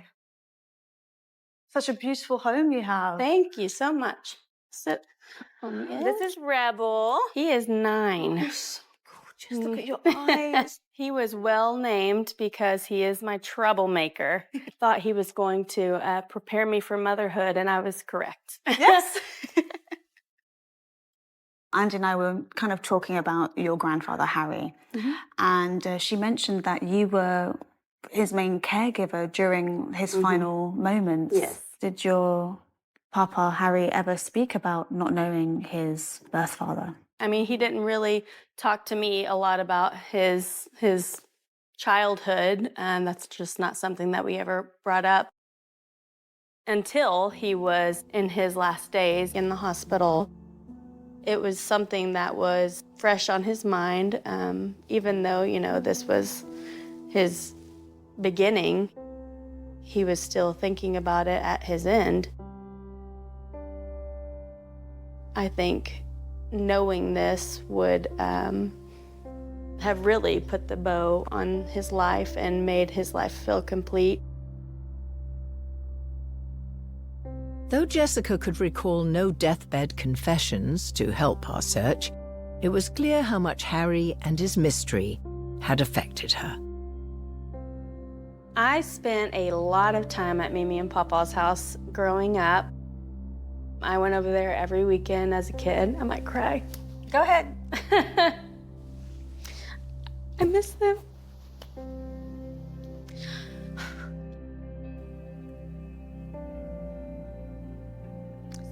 She got to see the best of them. She really had the exactly the type of grandparents every little girl deserves. I mean, he always had like a soft spot for yes, you. Yeah, and he was a pretty hard man, so for him to have a soft spot, I feel very honored to have that position. Andy, do you know much about your father Harry's mother? His birth mother, Rada, she was married twice. I know that Rada had a very hard life. I know that her second husband went to prison. I don't really know what for, but I know that he was there for about a year or two, maybe. And during that time, my dad was born. Harry grew up during the Great Depression. Our investigation revealed that at the time of his birth, Rada likely lived and worked in Frogtown, a North Dallas neighborhood with a notorious past. Once known as the Reservation, Frogtown was a city-sanctioned red light district, a relic of the Wild West, filled with brothels where Dallas men sought out working women. Although officially banned in 1913, many women defied the law and stayed in Frogtown. Stripped of the city's protection, they endured harsh conditions and faced constant danger. In such desperate times, prostitution became a means of survival. This is very interesting, and I can't believe that Papa was raised in this kind of lifestyle, and it's just shocking to me. You know, as a child, nobody ever talked to me about these things. I don't think they knew. Really? Yeah, so I don't this think... is new information? I think Daddy secretly knew because he had a chip on his shoulder a little bit. He didn't want to talk about it. He didn't want to talk about it. And I think it worried him. Hazel always maintained that Cy Selman wasn't just Daddy's adopted father, he was his father. I mean, she had told that many times. How would you feel if Aunt Hazel's stories were not truthful? I mean, maybe not everything she said was truthful. Or maybe she wanted him to have his rightful heritage. Maybe she believed that he had a God-given right to know where he came from. Yeah, I'd rather have the truth than a story that Hazel may have just made up for storytelling. If Cy is Harry's birth father, how do you think that happened? I think that Cy went and visited Rada, maybe. And at the brothel? Yeah, to be blunt. Maybe Rada knew that she was dying. Did they have a relationship before? And Cy stepped in and married Evelyn so that they could raise his child together.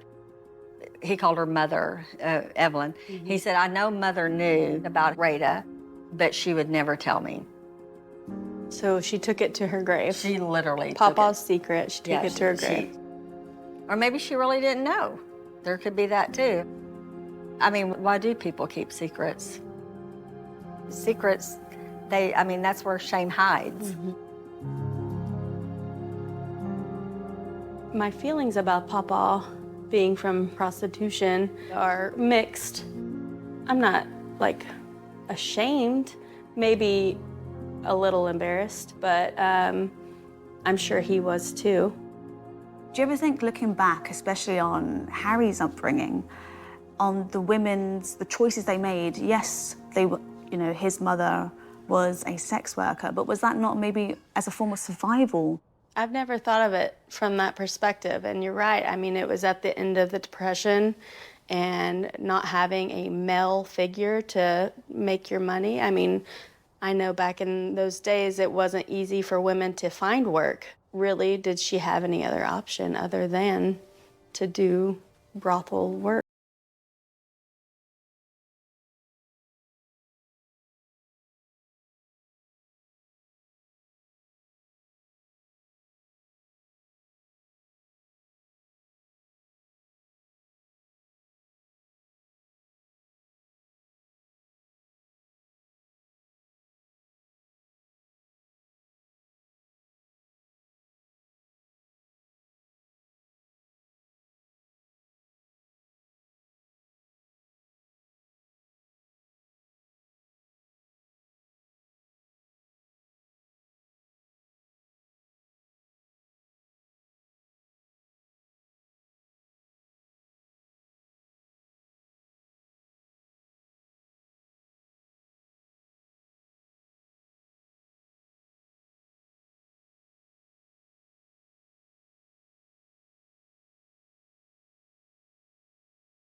Here we are.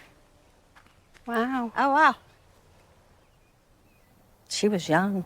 She was only 37. Feel bad for her. What are your thoughts? I'm glad to know where it is, and, you know, I never knew her, but I want to know that she's here and that I can pass that on. I mean, it really does kind of like bring it home.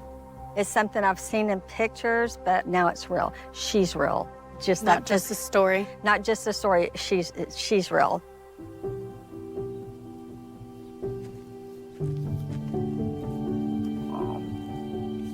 Uncovering Radha's history sheds light on why Harry's paternity might have been kept hidden. Though the visit to the gravesite was a step forward for the family, it didn't yield any new clues. Our mystery still remains unsolved.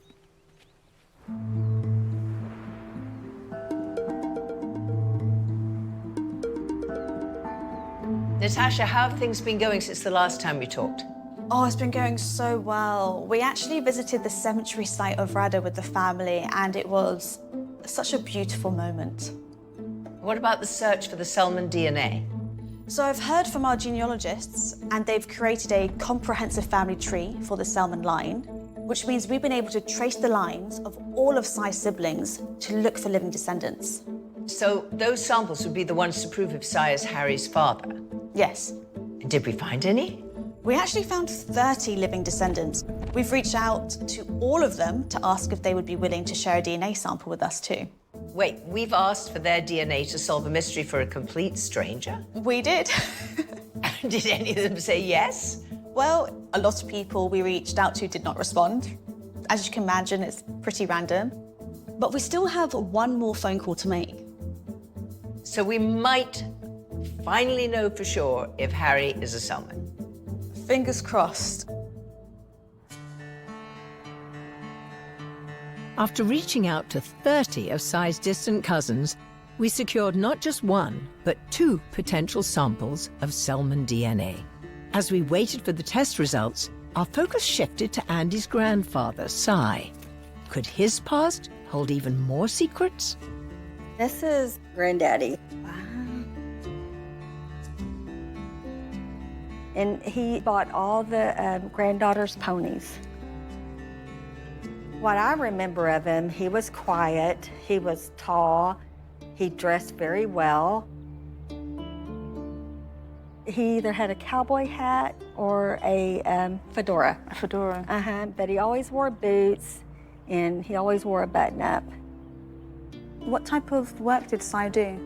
Well, from what I understand, he was a painter, contractor. I think he might have been a money lender. I don't know. I mean, I know that he used to pick up envelopes come from people. And might have had a card game. I'm not sure. Yeah, that's kind of a mystery too. Like, who was he really? I don't know. I imagine him as just like maybe a rancher or someone almost romantic, kind of, but quiet.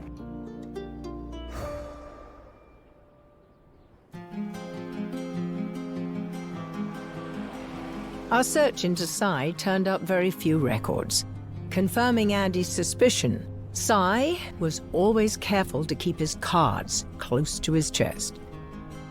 Shaped by an era of outlaws and the untamed frontier, Sai witnessed Texas move beyond its Wild West roots.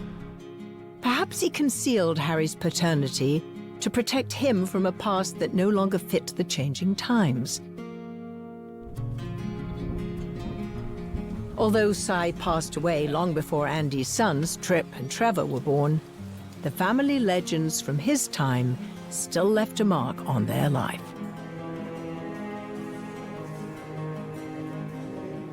I feel like I'm American now. Yeah, like I just, are. yeah. Now you just need to buy a gun. I'll have a toy one, I think that'll be fine.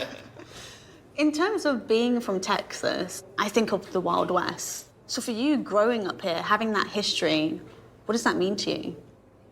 Honestly, a great deal. You know, Texas is one of the freest places, you know, in America. So being able to own guns and tigers if you want, whatever, you be able to do whatever you want on your land, you know, I think it means a great deal, not just to me, but probably you could ask anybody in this diner, and they'd tell you that too. You know? So what do you think about the story about John Henry Selman, the outlaw, and being connected to the family? I've always been really interested in that. I think it's just a really cool piece of family lore. I don't think very many people have stories like that in their families, so it's definitely fun to say I'm an outlaw by blood. And it doesn't really surprise me if you've ever been to a Christmas Eve or a Christmas and you see how big and loud our families can be and wild they can be, then you're kind of like, yeah, there's no surprise here that a couple of dudes were gunslingers and outlaws back in the day.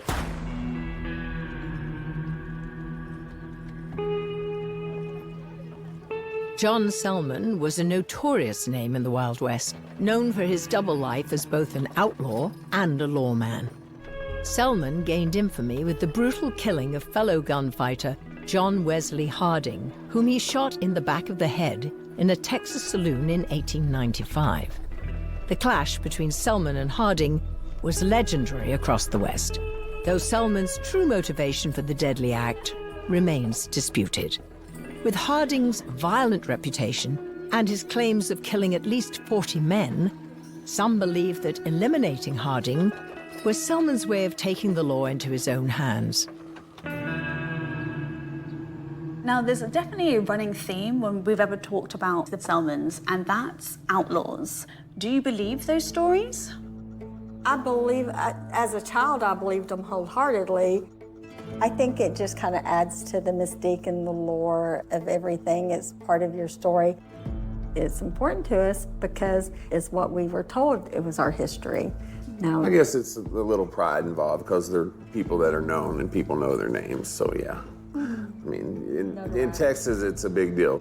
well, I was intrigued by that story, so we decided to kind of dig deeper into it and see if we could find a connection. We had to go back 6 generations and forward 3 generations to try and work out if there was a connection. And I'm excited to say there is an outlaw in your family. I knew it. Wow.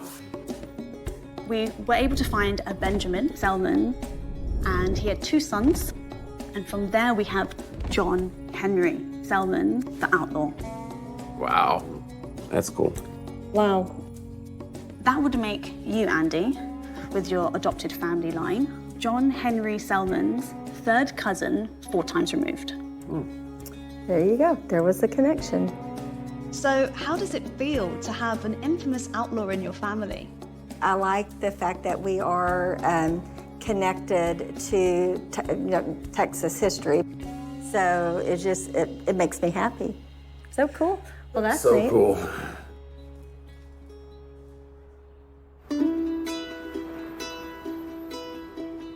Our team had confirmed the truth about another piece of the Selman lore, proving that some of the stories Andy and her family have been told are in fact true.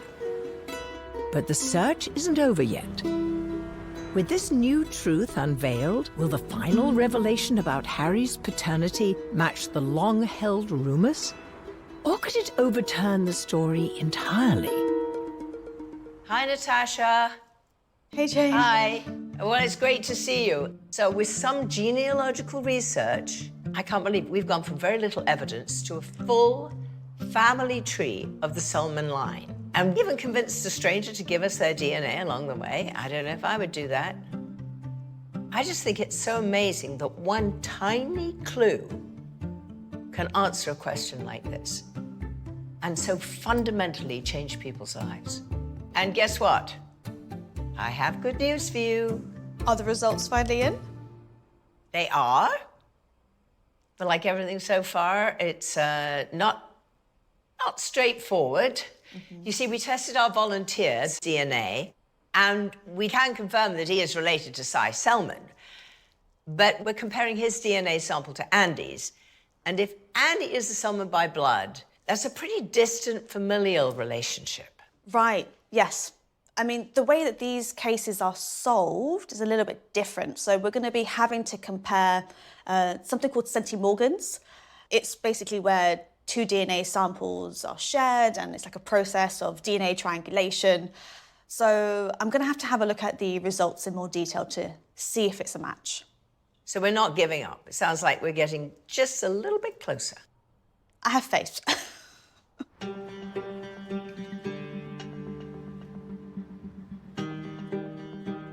DNA triangulation holds the key to finally solving this mystery. Our DNA experts need to analyze the centimorgans, the specific DNA segments shared between the various samples. If these segments align, it will reveal whether Cy is actually Harry's biological father.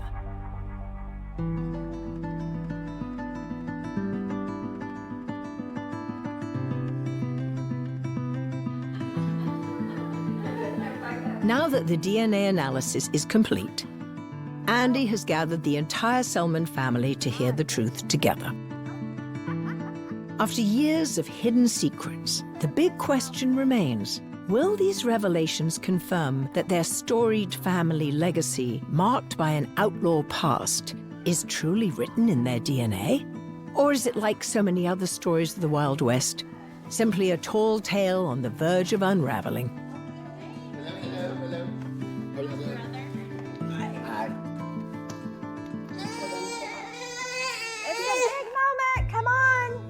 Mike, you ready?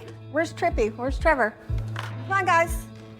Mike, you sit there. Johnny, you sit there. Come here. John, sit there. Trevor, Trip, come on in. Sit down.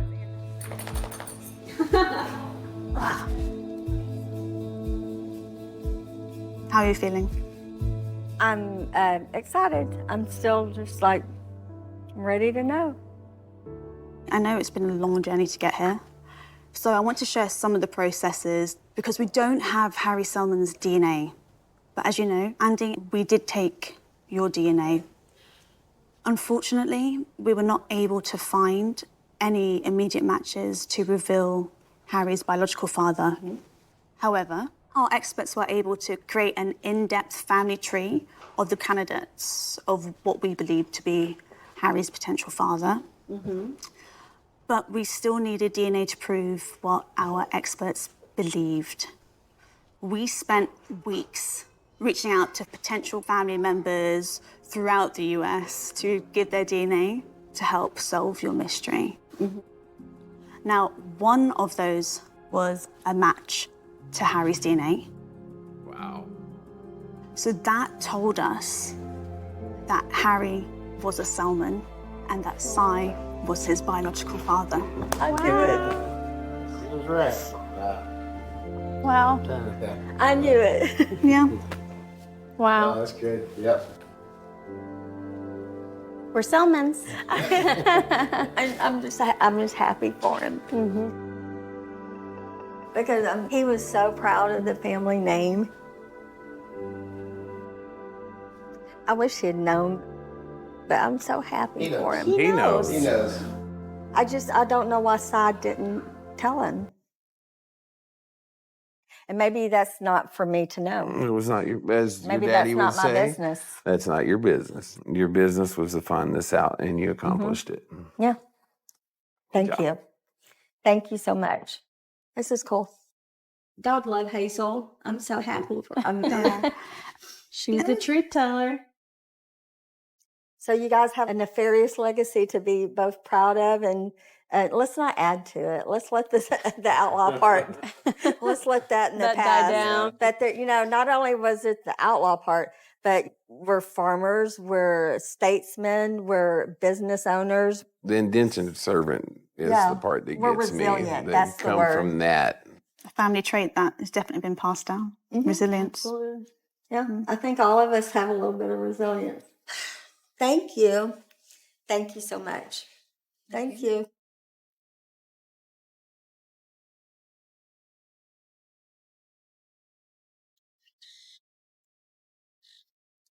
Andy, it's wonderful to see you. Hi, how are you? Hi, Natasha. Hi. I am just so happy we've solved the mystery of who your father's birth family is. So you are a Selman by blood after all. I had a feeling I was. You were surprised by the revelation at first. I was. It just opened a lot more like, how? How could you keep a secret? I mean, so it just opened a whole another book of questions. Andy, has anything changed for you since you learned the truth about Harry and Cy? I feel a little bit more grounded, you know? I want to know more about the Selmans. At first, I'd see a name and I would like, well, maybe, maybe they're my blood. But now that I know that this is indeed where I come from, I am who I always was, but now I actually have a lineage that I can put my thumb on and say, this is my story. Do you feel now you're able to completely define your identity? I think our identity is always evolving, but I think that knowing that I am a Selman, that we have such a long, interesting history, overall, I think that just finding out everything that we found out, it really brought us closer as a family. That's wonderful to hear. That's what this is all about, really. Unearthing the secrets, finding the proof, and then just seeing how it impacts the family.